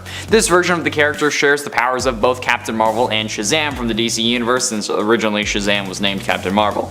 This version of the character was also a member of the Judgment League Avengers and first appeared in JLX #1 from 1996. On this Earth, Earth 9602, he's actually a young boy who, when shouts the word Kree, transforms into a super scientifically enhanced adult hero. His fellow members of the Judgment League Avengers are not aware of the secret though. After Angel Hawk, Canary, and Goliath found Super Soldier, Captain Marvel soon joined and formed the Judgment League Avengers. He was then transported by Doctor Strange Fate with other members of the Judgment League to battle Thanoside. When Mariner was accused of blowing up oil freighters, the US government branded him an eco-terrorist, and Captain Marvel and other non-Metamutant members of the JLA captured him and imprisoned him without a trial. So kind of a little wishy-washy on the whole morals thing. Number 3, Venom Hulk. Venom Hulk is as terrifying as you think. It all goes down in What If issue 4. It shows us what would happen if the alien costume had possessed Spider-Man. So if the Fantastic Four hadn't have been able to separate Peter and the suit initially. It's a fun little alternative. It gets pretty ugly quickly, and the other Avengers are called upon to try and stop Peter from causing more irreversible damage. Doctor Strange is hurling spells at him for hours, still it's no use. And you'd think when the Hulk came along, he could just, huck Peter into a few walls until he calms down. But he arrives, and the symbiote sees his power, and he's like, that looks pretty good. I want that, gimme. And then when it comes into contact with the Hulk, this nightmare is born. When Thor comes in to hopefully try and end this disaster of a situation, he too is consumed by the symbiote. I really hope we get to see some sort of evil version of the Hulk in this What If Disney show. I mean, Venom Hulk would be amazing. I would love to see this issue on TV. Might be a little long shot, but maybe Grey Hulk, perhaps. I don't know. Some sort of evil Hulk is coming, I feel it. Number 2, Lizard Hulk. Still green this time around, just a little more wet and scaly. He comes from Earth 19919. Robert Banner, of course, has a similar origin as the Hulk that we're now familiar with, only he was infected by the Spider Virus in Spider Island issue 1. So a little more this time around. Now he's got extra arms and he's even more powerful. Just what you want. The Spider Queen at this point is standing tall over Manhattan, with the residents of New York City turning into spiders, which I gotta say, worst thing I've ever heard. I feel itchy just reading that. And as for our heroes, it's probably best if they switch to a different animal's DNA to avoid the whole mind control Spider Queen awful situation. So Captain America gets a hairy upgrade, and the Hulk gets paired with some lizard DNA, resulting in a weird but exciting storyline. Major Godzilla vibes over here. And finally, number 1, you guessed it, Old Man Logan. Remember that time that the Hulk was a landlord and had Hulklings with his cousin Jen Walters? Let's talk about it. Old Man Logan is an absolute masterpiece, first of all. Created by Mark Miller and Steve McNiven, we get to see a dark future where supervillains have taken over the United States. Bruce Banner ended up taking over California from Abomination and appropriately named it Hulkland. An atomic bomb over California changed Bruce up, he charged him, and now he wasn't this quirky scientist that you know and love. Now he's kind of a dick. Hulk Gang is also a treat. We have in total Bobby Joe, Charlie, Otis, Rufus, Bo, Elrod, Eustace, and of course Woody. Good old Woody Banner, what a gem. They come knocking on your door when you don't pay rent. Yeah, and you thought your landlord sucked. Think again. They're honestly evil, like they're literally evil. They killed Logan's family because they felt like it. They were bored. They whip around in style with the Fantastic Car, and then when Logan returned from his road trip with Hawkeye, well, he was a little upset to say the least. The only survivor once Logan was done with them was Billy Bob Banner. And at 10, 8 Aunt May and Mary Jane. Okay, so technically this is Spider-Man, but it's a zombie version of Spider-Man, but I'm gonna count it anyway because this is pretty damn messed up, zombie or not. On Earth 2149, an alien plague ends up infecting all superpowered individuals and turns them into zombies. However, it's later revealed that the Necronomicon from Evil Dead was actually what caused it.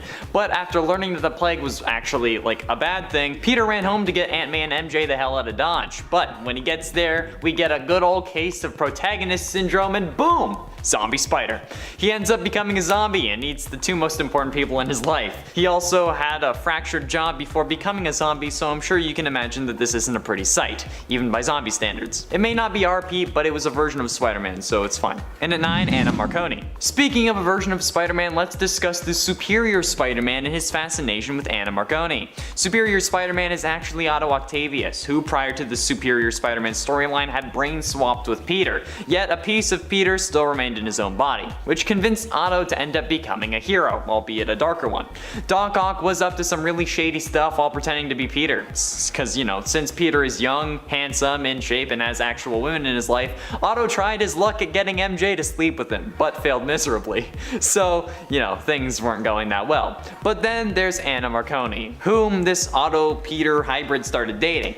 She had no idea what the real situation was going on inside that noggin, and while it's unclear if they ever actually hopped on the good foot and did the bad thing, it's obvious that things were at least heading in that direction. Otto was in love with her, which was a surprise since he even decided to give Peter back his body to save her. But it was still an absolutely horrific story, immoral, in the highest class of the word. It's creepy as hell and it makes me rethink all relationships. And it ain't interfered with surgery. In the same series as the Anna Marconi situation, the small bit of Peter that was left in his body was trying to regain control, for obvious reasons, because, you know, a super villain was piloting his bone mech with meat armor. This small bit of Peter though was at times able to interfere or even control Otto temporarily. One of these moments came in Superior Spider-Man number 8, where there was a device that was capable of wiping Pete from Otto's brain, but to get it he had to perform surgery on a little girl. However, Peter didn't think that Otto could do it, so he tries to stop Otto from even performing the surgery, while he has his Spider-Man mask on, may I add, and an additional face mask. So if evil Spider-Man can do it, so can you. Even still, trying to prevent the surgery to save a little girl's life is a pretty low moment for the Barnacle, even if it was filled with good intentions. Kind of. Those only power crystals, you know. Actually, is that how it works? I don't know. I don't think like Topaz is gonna cure my depression or something. And in 7, scarring Harry Osborn. While Spider-Man 3 in and of itself is one of the most despicable things that Spider-Man has done, well, with the exception of that sweet dance scene, one of the most horrible things actually in the movie is during the final fight between Harry and Peter. Peter shows up at Harry's house wearing the black symbiote costume and is mad about Goblin Jr. being the reason that MJ left Peter. However, this fight is about more than that, since Harry still blames Peter for killing his father, and Peter is done trying to convince him. After wailing on him a little bit, Peter kicks Harry into the path of a rogue glider, sending him flying into a shelf of good old-fashioned pumpkin bombs. After some mental torment, he knocks Harry out against the wall, at least so he thinks. But in fact, Harry is awake, and as Peter is walking away, Harry decides to chuck a pumpkin bomb at Pete, who dodges it thanks to his spider sense, but then thanks to the symbiote throws it back at Harry, causing it to explode basically right next to his face. If it weren't for the Goblin Serum, Harry would definitely be dead, and honestly, even with it, I'm surprised that he survived. But you do have to admit, it was pretty damn cold, but Harry also did kind of deserve it. And at 6, assorted killings. For being a hero that has a strict no-killing rule, Spider-Man has killed quite a few people, but perhaps most notably Logan's friend Charlie, in the graphic novel Spider-Man vs. Wolverine from 1987. The plot of this is that both Wolverine and Spidey end up in Berlin for their own reasons, and as the title suggests, Wolverine and Spider-Man end up fighting each other, in a graveyard to be exact. The fight is actually a good one, with Spidey even having the mindset to kill Wolverine because Logan might kill him first. They don't know each other that well at this point. The fight ends only when a helicopter of bad guys shows up looking for Logan's friend Charlie. Wolverine wanted to help his friend stop killing, but now since this helicopter showed up, Wolverine wants to kill her quick, since, you know, they aren't going to. Which he doesn't actually have to do because Spider-Man does. After Charlie intentionally sets off his spider sense and gets a super powered spider punch to the face, killing her instantly. Halfway through into number 5, kissed Gwen's daughter. After learning that your father isn't actually your father, but rather your mother's ex who she cheated on with his worst enemy, what do you think you would do? Also, you're aging more rapidly because your real father has some form of goblin serum in his system that somehow passed on to you, but you only age up physically, so you're mentally 10 with the body of an adult. Yeah, you may want to skip this number. Since Pete and Sarah end up getting closer after fighting off dealers in Paris, but this was made even worse when they're in Paris without MJ, who Peter didn't bring for whatever reason. The thing is though, Peter thinks that this is entirely platonic. This just goes to show you that if your partner thinks that someone's trying to get with you, you should listen. Because lo and behold, Sarah ends up planting one on her almost dad, just as MJ shows up for a surprise visit. And I think the name of the storyline, Sins Remembered, is way too fitting and is definitely going to be seared into my brain now. God damn it. You thought that Gwen and Green Goblin was bad? Oh boy. And in 4, sold his marriage. After siding with Tony in the events of the first Civil War, Spider-Man has to reveal his identity to the world in order to continue fighting crime. And you know, since now every supervillain on Earth knows how to get to Spider-Man, Kingpin ends up attacking Peter at his home. He dodges the bullets, but they end up hitting Aunt May instead, putting her in critical condition. This is the start of the One More Day storyline, probably the most universally hated Spider-Man run of all time. Since in order to save Aunt May, Peter talks to Mephisto and ends up selling his marriage to MJ in order to save his aunt. So their entire marriage will get erased so that he can have at least one more day with his aunt. Aside from living with the consequences of your actions, because you know, that's not what heroes do. Which is also pretty goddamn horrible. You wanna know what else is pretty goddamn horrible? Like, MJ had to agree to it as well, or at least she had to say that she did. But like, seriously, if you're being realistic, okay? How many years does Aunt May really have left? Okay, like, honestly, not many. So selling your marriage to bring back your one foot in the grave aunt just seems like a not so even trade to me. I'm just saying. MJ's gonna be around for longer. You heard it right, ladies. I'd let my old aunt die for you. Hit me up.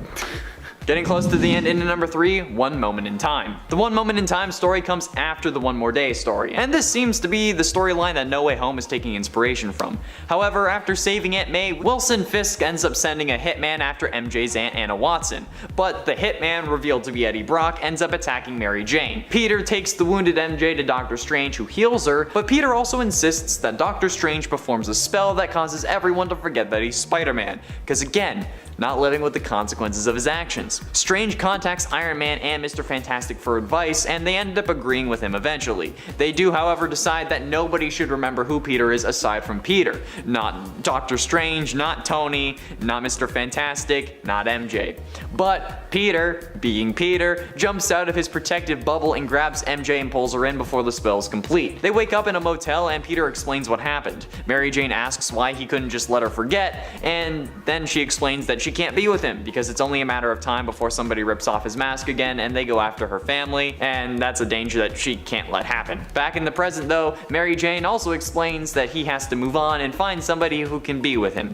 Should've just let her forget it, man. Penultimately, into number 2, Hit Mary Jane. To get things straight, I understand that finding out that you're actually a clone and that the real Peter Parker has been living his life for the past few years as Ben Reilly because he thought he was the clone would be pretty earth-shattering, but nonetheless, it doesn't excuse this behavior. You may be under a lot of stress, but you never hit or take it out on your partner in any way whatsoever. No matter what gender you are or aren't, you just don't, okay? But Peter didn't get that memo for a minute, since in the Clone Wars storyline after finding this out, Peter and Ben are in the middle of a scrap. Mary Jane admittedly doesn't make the brightest move though when she attempts to break the two up, but Peter instinctively backhands her across the room, a moment we see referenced in Spider-Man 3 in the cafe that MJ works at. However, in the comic, Mary Jane was actually currently pregnant with his child, and while Peter does instantly regret this and is filled with shame and guilt, he runs away. He doesn't check on his pregnant wife. He flees and joins up with Jackal, so yeah. Not the finest moment there, dude. Finally, in at number 1, Killed Mary Jane. I know I say I hate talking about this, but honestly, if I have to suffer through this knowledge, so does everyone else. It's like my own way of being a supervillain. In the Spider-Man Reigns storyline, it's revealed that Mary Jane is dead, but it's also revealed later on why she's dead, since she was married to Peter, and as I've mentioned, did eventually want to have kids with him. The thing is though, a radioactive spider bite in your hand does more to a man than lets him stick to walls and perform incredible acrobatics. It also fills that man with radiation, and anything else he feels also gets filled with radiation, if you catch my drift. Whether you're role-playing a lab experiment or not, that's what ended up happening after all, since Mary Jane ends up dying of cancer thanks to the radiation that Peter was packing in those swimmers. Yeah, it's absolutely horrible, and while yes, it's a question that everyone had, it's not something we ever wanted an answer to, especially if this is the way that it was gonna go. Coming in at number 10, we have Justice League War. Now, even though DC hasn't been able to get their footing when it comes to live-action superhero movies, they definitely have made some amazing films in the animated world. And Justice League War is a reimagining of how the Justice League is formed in the fight against Darkseid. This movie starts without any of the heroes knowing each other, so they do that classic thing when a bunch of heroes end up in the same place and no one knows each other. They fight. Now, in this fight, Superman really does own Batman. Everything that Batman tries to throw at him gets stuffed without even coming close to slowing Superman down. So why did I put it on this list? Well, the thing that brings the fight to the end is right before Superman is about to punch the Dark Knight into another dimension, Batman calls out Superman by his real name, Clark Kent, stopping him dead in his tracks. This is what makes Batman so incredible. In this rendition of the DC universe, he was the first person in the world to figure out who Superman was, and through his powerful intellect, he took complete control of the situation. He had that trump card in his pocket the whole fight. So one could argue that the entire time Batman looks like he's getting owned was just him studying Superman so he could learn how to fight him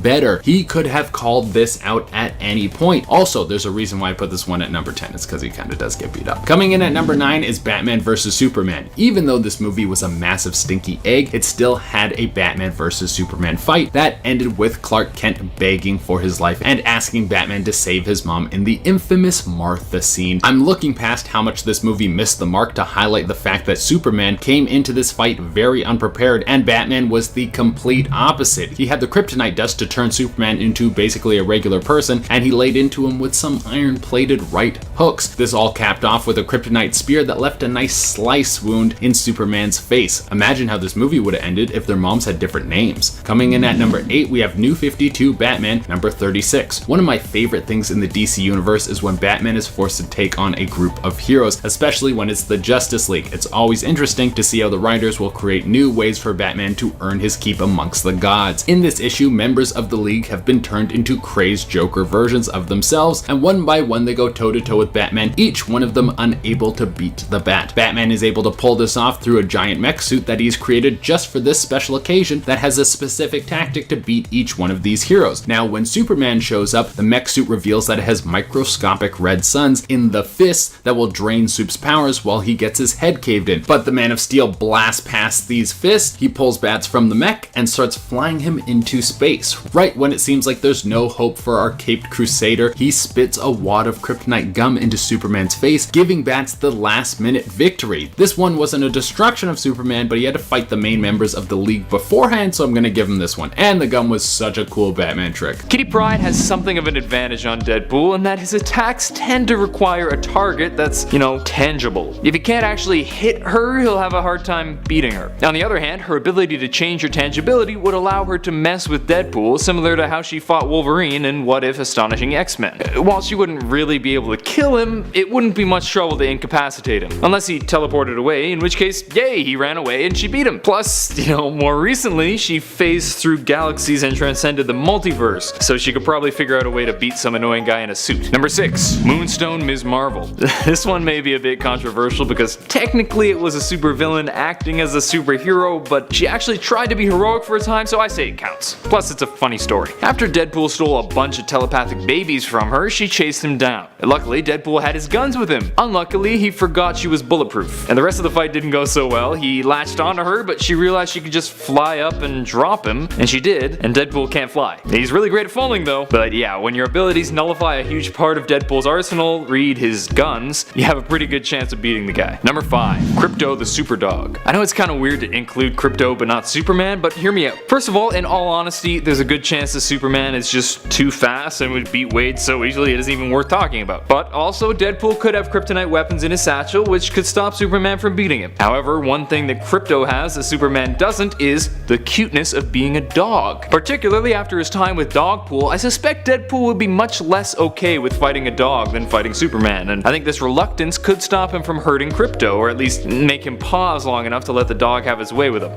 This is an entry on the list that isn't based on any sort of history with them fighting, but was kind of a shower thought that I thought I should put in. Number 4, Thor. In Deadpool Annual number 1, Deadpool was after Daredevil while being bugged by Madcap. This was a fight that led to the epic Deadpool-Madcap combination, and it was not even close. Thor absolutely wiped the floor with Deadpool, which is understandable given that Thor is a freaking god who can create lightning bolts. And the worst part is, Thor wasn't even trying. Daredevil just said, lightning them, they're healing factor guys, and Thor went, as you wish, and zap, there they go. Kind of a cheap choice since Thor is obviously so much more powerful than Wade, but it's too clear a choice to leave out. Coming in at number 3, we have Superman Red Sun, a one-off comic that runs with the idea of what if Superman landed in the Soviet Union instead of America. This comic is amazing, and one of the best parts is when Russian Batman puts a beat down on Superman. He lures Superman into a trap that has him surrounded by red sun lights, and then hits him with everything in the Krav Maga handbook. Superman actually almost dies in this fight, but then Wonder Woman swoops in to save the Blue Boy Scout from an early death, and then Batman actually commits suicide to avoid being caught. This would have probably been number 1 on the list if Batman didn't get help from Lex Luthor to pull off this plan. Coming in at number 2, we have The Dark Knight Strikes Again. This is the follow-up comic to the famous Dark Knight Returns, and I have to say, it's not as good, but it can be hard to follow up one of the best comics ever written. Well, in this comic, it has gone out that the Bat is back, and Superman goes to have a nice little chit-chat with him. Also, if you don't know, in this universe, Batman, along with a lot of the other heroes, are very old, and Superman and Batman aren't anywhere close to friends anymore. So when Superman shows up at the Batcave, Batman unloads a wagon of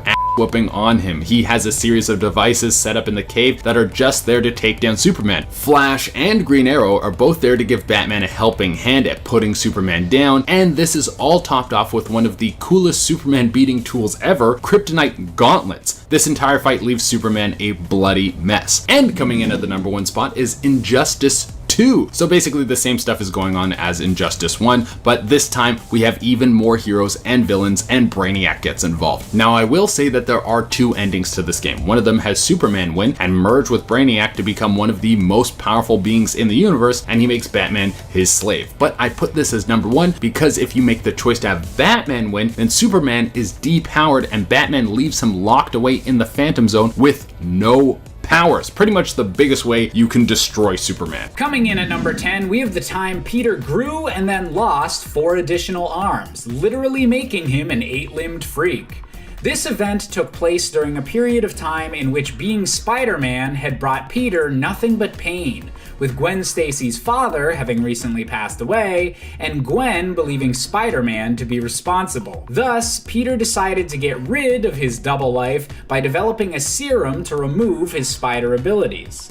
Unfortunately, testing serums on yourself rarely works out in the Marvel Universe, and Peter's spider powers are amplified to the point that 4 additional arms burst forth out of his body. And while Spider-Man would eventually be able to balance out his life and lose the additional limbs, it's still a bizarre tale of body horror that Peter is lucky to have gotten out of unscathed. Coming in at number 9, we have getting trampled by the Rhino in the video game Spider-Man Miles Morales. This game is one of my favorites of the last couple years, and it opens with both Peter Parker and Miles Morales working together as Spider-Men to try and transport the Rhino safely to the supervillain prison. Unfortunately, the Rhino breaks free, and the opening tutorial of the game is trying to chase the villain down and stop his rampage. Unfortunately, since this is just the tutorial, Peter Parker does most of the fighting and winds up getting his butt kicked, getting hit with attacks that should definitely have shattered at least half the bones in his body. Luckily, Miles is eventually able to save the day by discovering his Venom Blast ability, but it's still a wonder how Spidey is able to even stand after all of that pummeling. Coming in at number 8, we have Firebrand burning Peter Parker alive. During another period where Spider-Man was a bit off his game, he got into a fight with the usually low-level villain Firebrand. Unfortunately, Spider-Man's taunts during the fight pushed Firebrand over the edge, causing him to fully unleash his power and blow up a city block. The resulting explosion was shown in graphic detail to burn both Peter's costume and his flesh, and the only reason he was able to survive without permanent scarring was due to the quick intervention of a hospital that usually only treats supervillains. I guess one perk of getting most of your face burnt off is that the doctors won't know exactly who they're healing.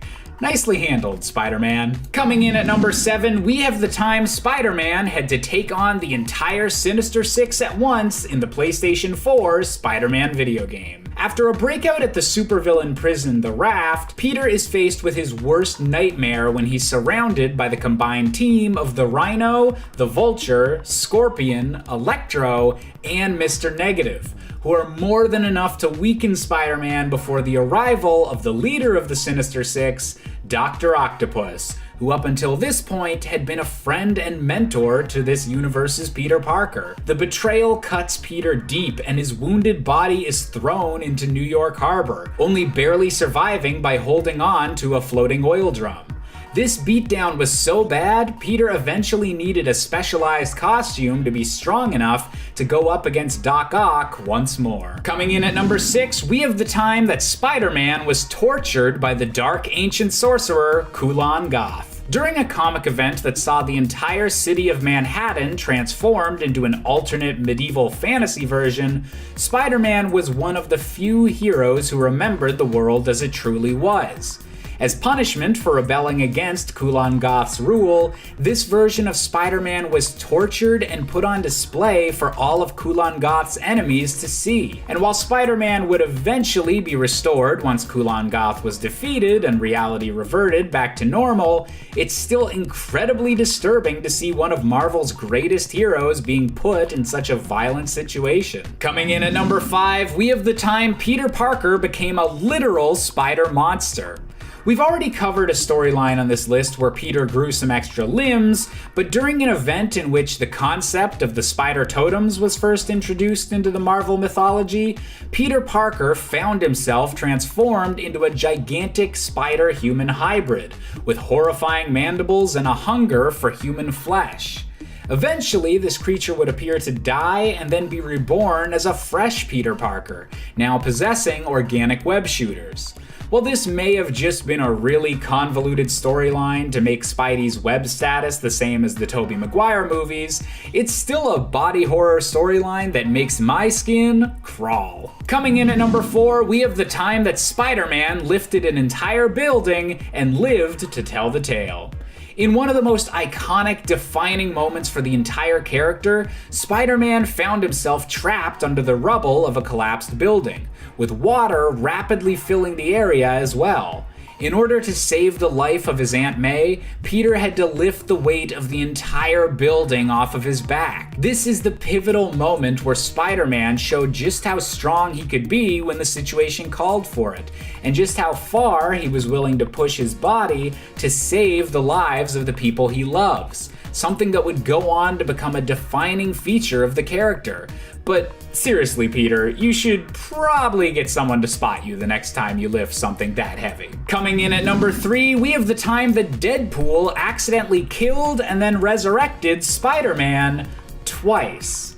After a complicated series of events led to Deadpool being hired to kill his friend Spider-Man and being convinced that Peter had turned to evil, the Merc with a Mouth shot Peter Parker in the head unexpectedly at his apartment.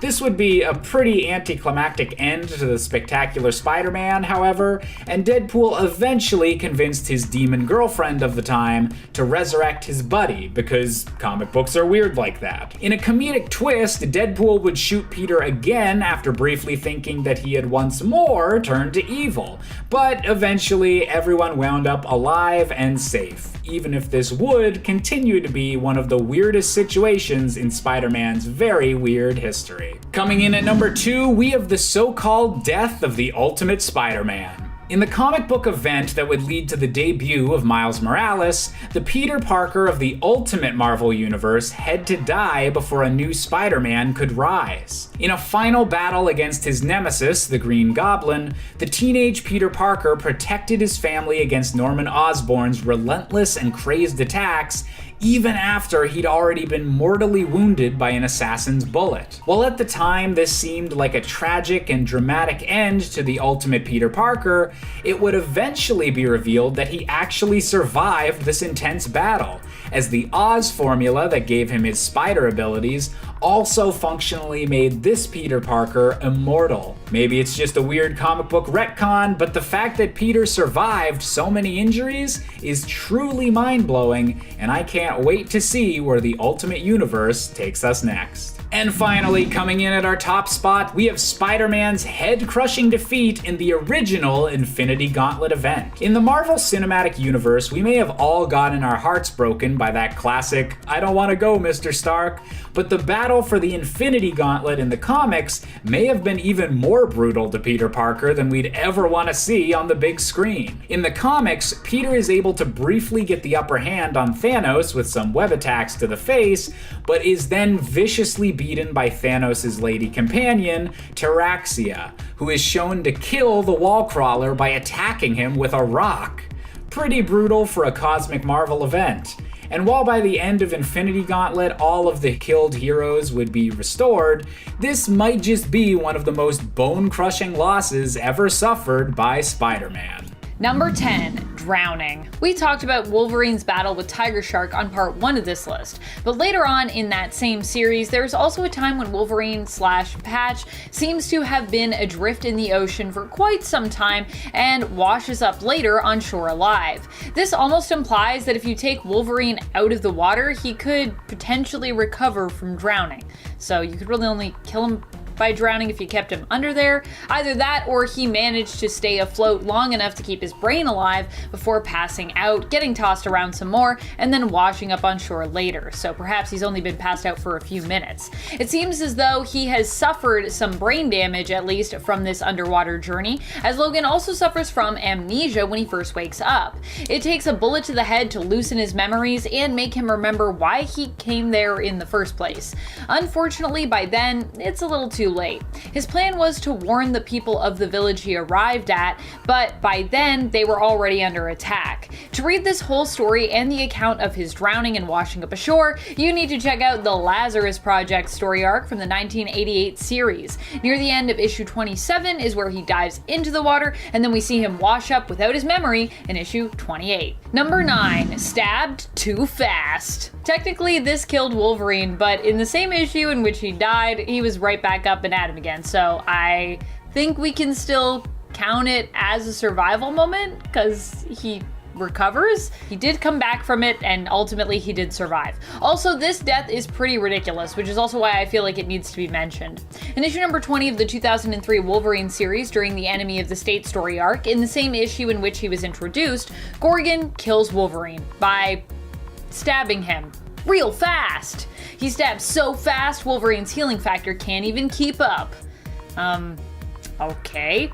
Wolverine dies, but in the same issue is resurrected and returns, now an agent of Hydra. And of course, welcome to Enemy of the State, an iconic story, but one with kind of a weird start. And friends, before I move on to this next spot, if you are loving this list and you want more Wolverine lists, boy oh boy do I want to give them to you. In fact, I think we could even do a part 3 of just ridiculous things that Wolverine has survived. So let us know you love it by giving this video a thumbs up. Number 8, attempted decapitation. There was a time when Wolverine was nearly decapitated by Conan the Barbarian himself, and still managed to keep on walking. His near decapitation broke a sword, and then of course was later covered by his hand on the back of his neck, for censorship reasons I imagine, so you can't quite see it, but it did happen. And this did happen in a what if, so it's considered alternate reality, I should mention, but I still think it's pretty impressive and wild that Wolverine tussled with Conan, got dealt the brunt of his decapitative force, and managed to survive it, and just get back up like it was nothing. Also, I feel like Conan would know when he's pretty much decapitated someone, because I feel like he probably does that a lot, so he literally was like, I gave him the whole decapitation swing, and I don't know, he's probably dead. Number 7, weaponized healing factor. When facing the Omegas in the 2010 Uncanny X-Force series in issue 26, Wolverine had his whole healing factor turn against him, being weaponized by Omega Red with Omega Blue and Omega Black in tow. The Omegas. Omega Red basically makes it so that Wolverine's immune system is working on overdrive, basically being tricked into thinking that his whole body is like a disease that needs to be fought off, so his immune system starts attacking all his organs, oh no. As a result, he becomes a giant mass of pus, decay, and inflammation. Wolverine's heart struggles against the internal attack, and in the end, his only solution to surviving is to cut himself open and basically let all the infectious bits that are there internally fall out of him. It's quite grotesque, but it does seem to work. And of course, he does survive. Just like him being like, I guess I gotta just cut myself open. I'm like, oh, okay. Alrighty then. Gross. Number 6, actual decapitation. In Ultimate Wolverine vs. Hulk, issue number 5, Wolverine ends up getting full-on decapitated by S.H.I.E.L.D. and Nick Fury. This, of course, is in the Ultimate Universe, as it is an Ultimate comic. So it isn't 616 Wolverine, but it's still Wolverine. Wolverine of 1610, but still. Fury tells Wolverine that they are holding his body in an undisclosed location, and reveals that they ran some experiments on Wolverine's head and body, and have learned that his mutation seems to be more about survival than healing. How is he able to breathe without a body as a decapitated head? Apparently, his head has adapted to use his skin to breathe instead. So Ultimate Wolverine can actually survive decapitation and a slew of other things, just no problemo. He could survive almost anything in the Ultimate reality.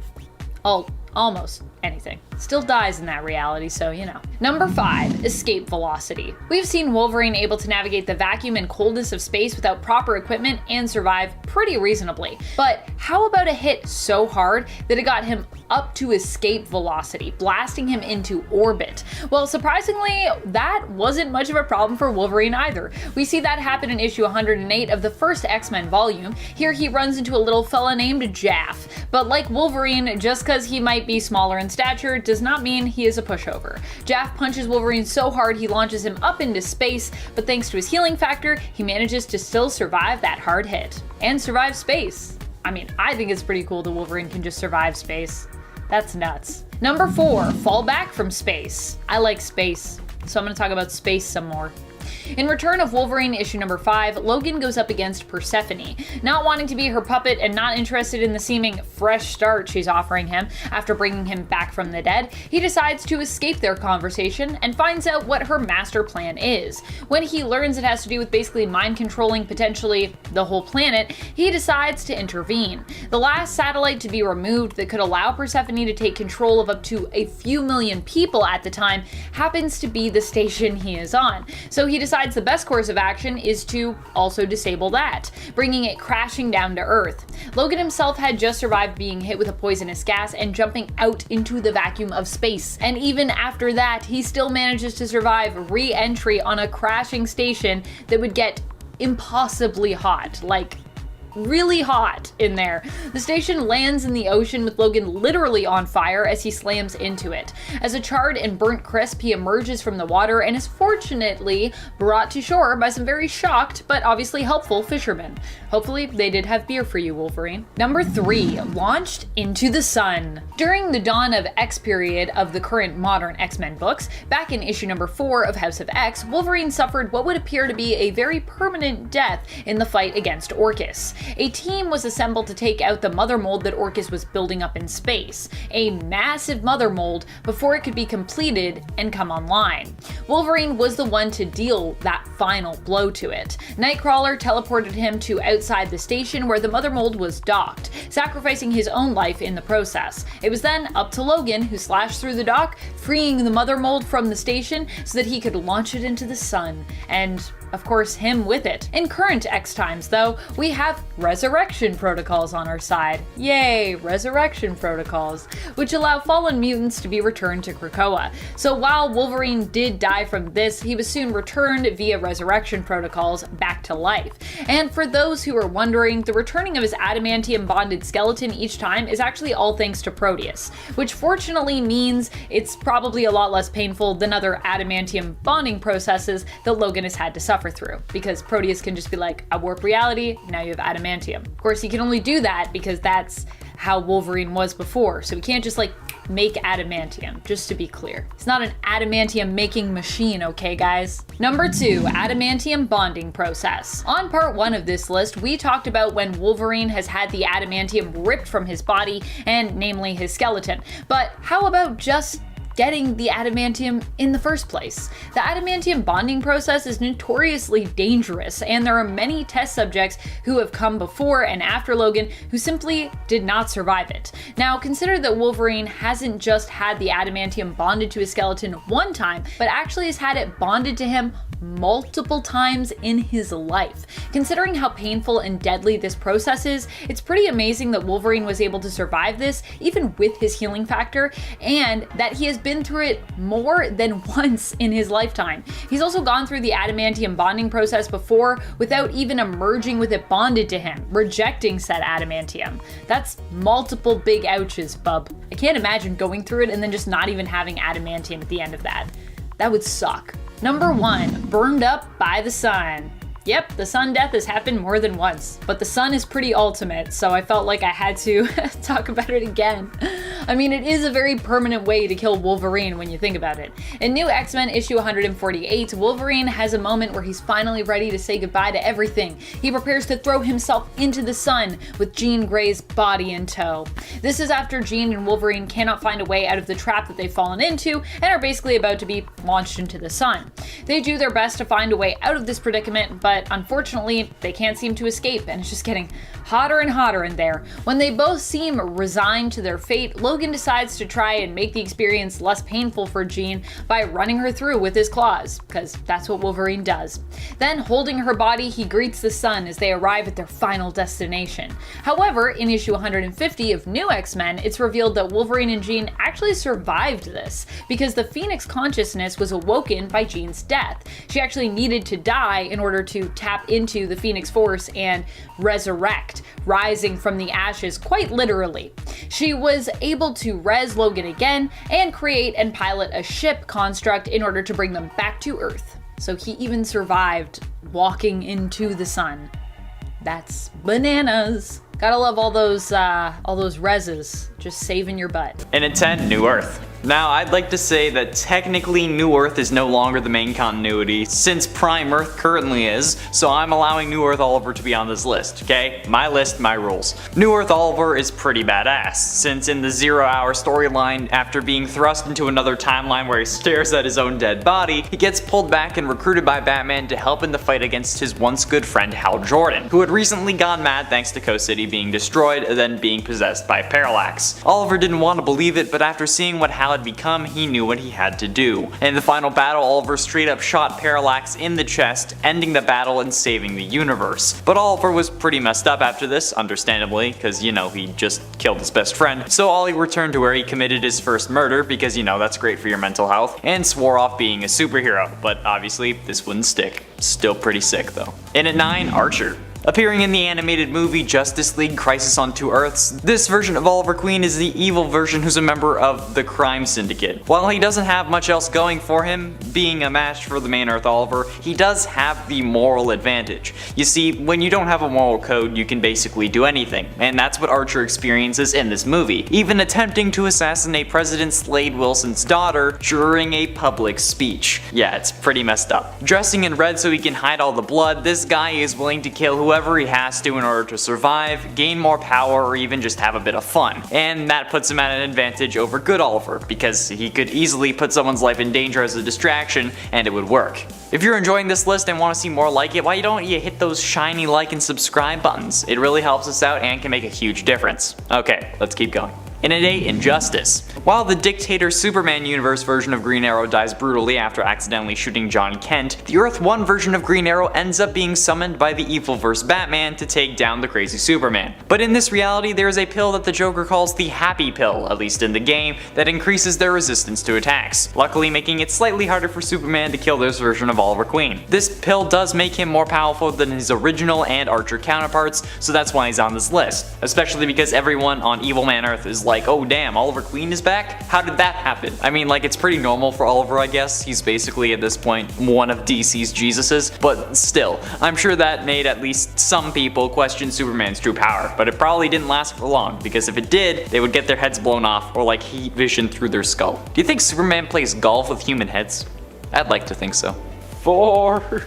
Number 7, Gotham City Garage Nightwing. Nightwing in this reality is known for fixing up bikes and wearing a leather jacket with no shirt underneath. Sounds pretty sweaty to me. He is recruited to help break into Lex Luthor's compound by Catwoman, and the pair of them are also joined by Kara. His skills here don't just include fighting and acrobatics, but also his driving skills, which are pretty impressive. Aside from that, Nightwing also has his tricked out bike, which adds to his power set. In this reality, he is rivals with Jason Todd, who himself gets his butt whooped by Kara. Nightwing in this reality is different in the sense that he is more selfish than his main continuity counterpart, and is willing to leave others behind in order to save himself. Number 6, Damian Wayne. What would an alternate Robin list be without a few of the main continuity Robins, of which we have a plethora of alternates already, as the role has changed hands throughout the years. I'm not going to list all of the Robins here, so if there's one that you're a huge fan of and I don't list them, please don't be offended, but I am going to mention a few that I just think are the most powerful and deserve to be mentioned, with some powerful Robin alternates from other realities and Elseworlds peppered in the mix there. Damian, of course, being one of those main Robins that I would like like to talk to you about. Damian Wayne is another Robin who initially didn't have a problem with killing his opponents. This is due to the fact that he was raised among the League of Assassins, in part training with his mother, Talia al Ghul, herself a masterful and accomplished assassin and fighter. Damian has recently left the Robin mantle and his father's side to seemingly find himself in his own new Robin series. Although the series is called Robin, Damian claims to have turned his back on the Bat and is looking to find out who he really is outside of his father's shadow, turning to his mother for some guidance this time around, and also looking inside himself. Which I think, Damian's still pretty young, so that makes a lot of sense to me. Number 5. Deathlock. Deathlock is the Amalgam Universe version of Jason Todd. He is a combination of DC's Jason Todd, who was once known as Robin, Marvel's Midnight, and Marvel's Deathlock. In the Amalgam Universe, however, his name still remains Jason Todd, just to be clear. Jason was caught in an explosion and recovered by the villainous organization Hydra, who healed him and repaired him by turning him into a cyborg, making him into their agent and Deathlock. But prior to this, Jason was already a skilled fighter, albeit somewhat reckless, taking up the mantle of Moonwing when he worked for S.H.I.E.L.D. after Dick had left the mantle and S.H.I.E.L.D. to go attend university. However, Jason would later be dismissed from S.H.I.E.L.D. after making a grievous mistake while on duty, a mistake that even as Deathlock he still blamed his superiors for, confronting both Dick Grayson and S.H.I.E.L.D. director Bruce Wayne during a fight later on.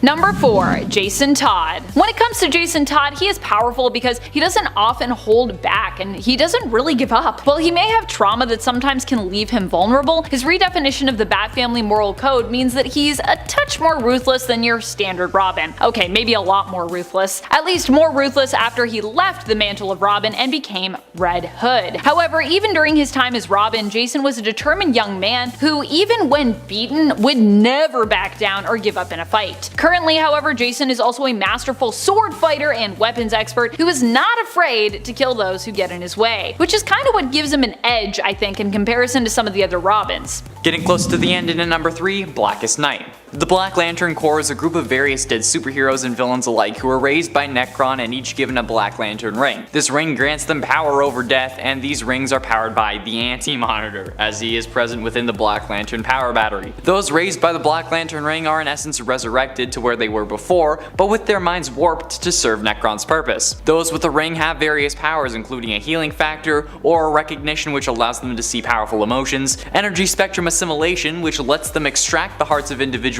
they've slain and use their last feelings to charge the central battery and their ring by 0.01%, and they, much like zombies, can infect others by biting them. A bite from a Black Lantern will slowly kill the one bitten and would turn them into a Black Lantern upon death. Basically zombies with superpowers, so definitely not something to be laughing at. Penultimately, in at number 2, the Spectre. While I really wanted to put this at number 1, I knew at least a few of you would be mad at me for it, so here we are at number 2. The Arrowverse crossover event Crisis on Infinite Earths had been in the process of being set up for a while, with the previous Elseworlds crossover basically just being one big commercial for it, and the seasons of the shows leading up to it mostly revolved around what would happen. One of these main issues was Oliver Queen's death, which shockingly was carried out in the first part of the crossover. After bringing Oliver Queen back to life with a Lazarus Pit on Earth 19, John Diggle, his daughter from the future Mia, and Constantine all travel to Purgatory to retrieve his soul. But when he was about to go back with them, Jim Corrigan arrives with a way for Oliver to save everyone. This turns Oliver into the Spectre, basically the most powerful being in the multiverse, or one of them at least, giving him the powers of God, allowing Oliver to reboot the universe with the help of the Paragons, and stopping the Anti-Monitor from securing the death of all Earths. He also ended up corrupting the Speed Force by empowering Barry, which resulted in the Speed Force dying for a time. This really should be number 1, but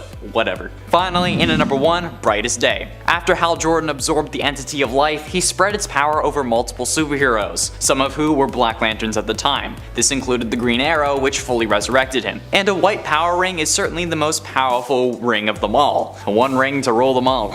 Being able to generate and use any color from the spectrum, since white light is all the other colors combined. This allows White Lanterns to in essence have near godlike abilities with all the colors. White energy blasts, force field generation, energy constructs, energy twins, ring duplication, mind alteration, wormhole generation, time travel, invisibility, resurrection, you name it and the White Lanterns can do it. The full extent of the white power ring is unknown, so honestly, this is the only thing I saw fit to beat the Spectre if anything. I mean, the white power ring may not be able to reboot the universe, but hey, we don't know if it could. It can resurrect people, so why not resurrect planets, right? I mean, probably. Hopefully that's not too big of a leap in logic. And at 10, Poison. Poisons are a species of crystalline extraterrestrials spawned by the Poison Queen. Originating on Earth 17952, the Poisons spent an unknown amount of time as prey for larger, stronger creatures before discovering that they could assimilate symbiotes and their hosts to become more powerful. Poison Captain Marvel was the Poison who assimilated venomized Captain Marvel of Earth 81622. Poison Captain Marvel attacked D-Man and Rage on Manhattan Bridge alongside Poison Killer Thrill, Poison Hyperion, Poison Gamora, and Poison Thing in order to attract more powerful heroes. Kind of a burn. This attack led to the creation of Poison D-Man, Poison Rage, and Poison Thor. However, this poison most likely died along with the others when the Queen was killed by the time-displaced Jean Grey. And at 9, Imposter. Part of a training program with the intent of eventually replacing Earth's heroes, this Skrull was permanently turned into a copy of the Kree warrior Mar-Vell, to avoid any possible detection. However, a problem emerged when the real Mar-Vell died. So this Skrull was no longer useful in the training program, and he couldn't really return to his true form, preventing him from returning to his normal life. However, he wasn't just going to lie down and die, so the Skrull allied himself with 2 other Skrulls in the same situation, posing as the deceased heroes of John Proudstar and Adam Warlock. After some time, they had a run-in with Kitty Pryde, who they mistook for her Skrull imposter and then took prisoner. But realizing that she was the real deal and that Galactus was about to arrive, they let her go and joined forces with her and Wolverine in an attempt to save their people and the X-Men. The Skrull was ultimately gunned down by another Skrull when he attempted to stop a Skrull general from keeping people from getting on board a spaceship, I'm guessing to evacuate. And at 8, Rogue. When Rogue touched Ms. Marvel to absorb her powers, Carol grabbed onto her arm and didn't let go. So in addition to Carol's Kree DNA glitching up Rogue's powers, the prolonged contact caused each to end up absorbing the powers, memories, and personality of the others. They kind of swapped places. Rogue sought out Professor X's help, and afterwards she was sent to space as a consequence of an encounter with Brood. Rogue and Carol Danvers were briefly visited by Carol's counterpart from the Prime Marvel universe using the powers of the Reality Stone, since the gem links her to the other wielders of the gem in other realities, and they can all kind of like communicate, with the wielder of this Earth being Anna Marie. They talked about the differences between their lines before the visiting Carol was pulled to Earth 70875. But yeah, Rogue having Carol Danvers' powers. That's actually pretty weird. Number 7, Ultimate Hulk. This version of Bruce is quite troubled. He was taught to just stay out of his parents' way growing up, and he also hated himself pretty much. He wanted to be ripped like Captain America, he didn't like his noodle arms, it was a rough go for him in the Ultimate Universe. So when Nick Fury got together the brightest minds to recreate the Super Soldier Serum, Envious Banner was on that team. He did figure it out, or so he thought, but he kept the info to himself. He didn't want any other scientist getting credit. But he took it a little bit too far when he also decided to keep the human testing process to himself as well. He injected himself and became Ultimate Hulk. The first time he changed, he injured Mary and Richard Parker, but down the road he injected himself again, but this time he mixed Super Soldier Serum with Hulk Serum, and then he turned gray, and his first plan of attack was, of course, as you would think, to fight Freddie Prinze Jr. Yeah. Number 6, Infernal Hulk. First appearing in Deadpool Annual 1, this version picks up after Bruce Banner became the Sorcerer Supreme, and his first trick was to separate the Hulk from himself and just banish him as far away as possible. And what better place to throw him than the pits of hell? While in the land down under, Hulk became Infernal Hulk. A little more scary looking than Joe Fixit, just a little bit. So when our 616 banner arrived to this universe with Spider-Man, Infernal Hulk traded places in hell with the other Bruce's Hulk persona. So now that Infernal Hulk is free and he's going back after Banner, he's pissed. So Deadpool, Spidey, and Supreme Banner, they all figured, okay, let's just reverse this banishing spell, and then as soon as Banner shows back up, we break his neck. Alright, go team, let's do it. Number 5. Hulk 2099. John Eisenhart this time around made his first appearance in 2099 Unlimited issue 1 back in 1993. This is the future, of course, one of many alternate Marvel futures where heroes are simply no more. But fear not, as we still have cults. Thank God, you gotta have those cults. One cult called the Knights of Banner was piquing the interest of Eisenhart, but at this point, he was this LA movie studio guy and he wanted to make a movie about these knights or this Hulk cult or whatever. They're pretty much us in the future. They worship the Hulk, they have meetings, they talk about him, they probably create top 10 lists, I don't know. But when they turned down the money and said beat it, Eisenhart wasn't happy. So he tricked one of the young members, Gawain, into spilling the beans about the cult and how they're performing illegal gamma experiments. Gawain is actually a reference to Sir Gawain and the Green Knight, an Arthurian story that combined the beheading game and the exchange of winnings. And that's exactly what happened here. Jon reported this cult and its new secrets, and the police raided and killed everybody, all but Gawain. So Jon tried to fix what he'd caused, but it was far too late. After a gamma bomb went off, he was turned into the 2099 Hulk. Consumed now with guilt as well, he vowed to protect the young knight, and when Draco killed Gawain, spoilers, he figured he would just defend the people from future threats. Number 4.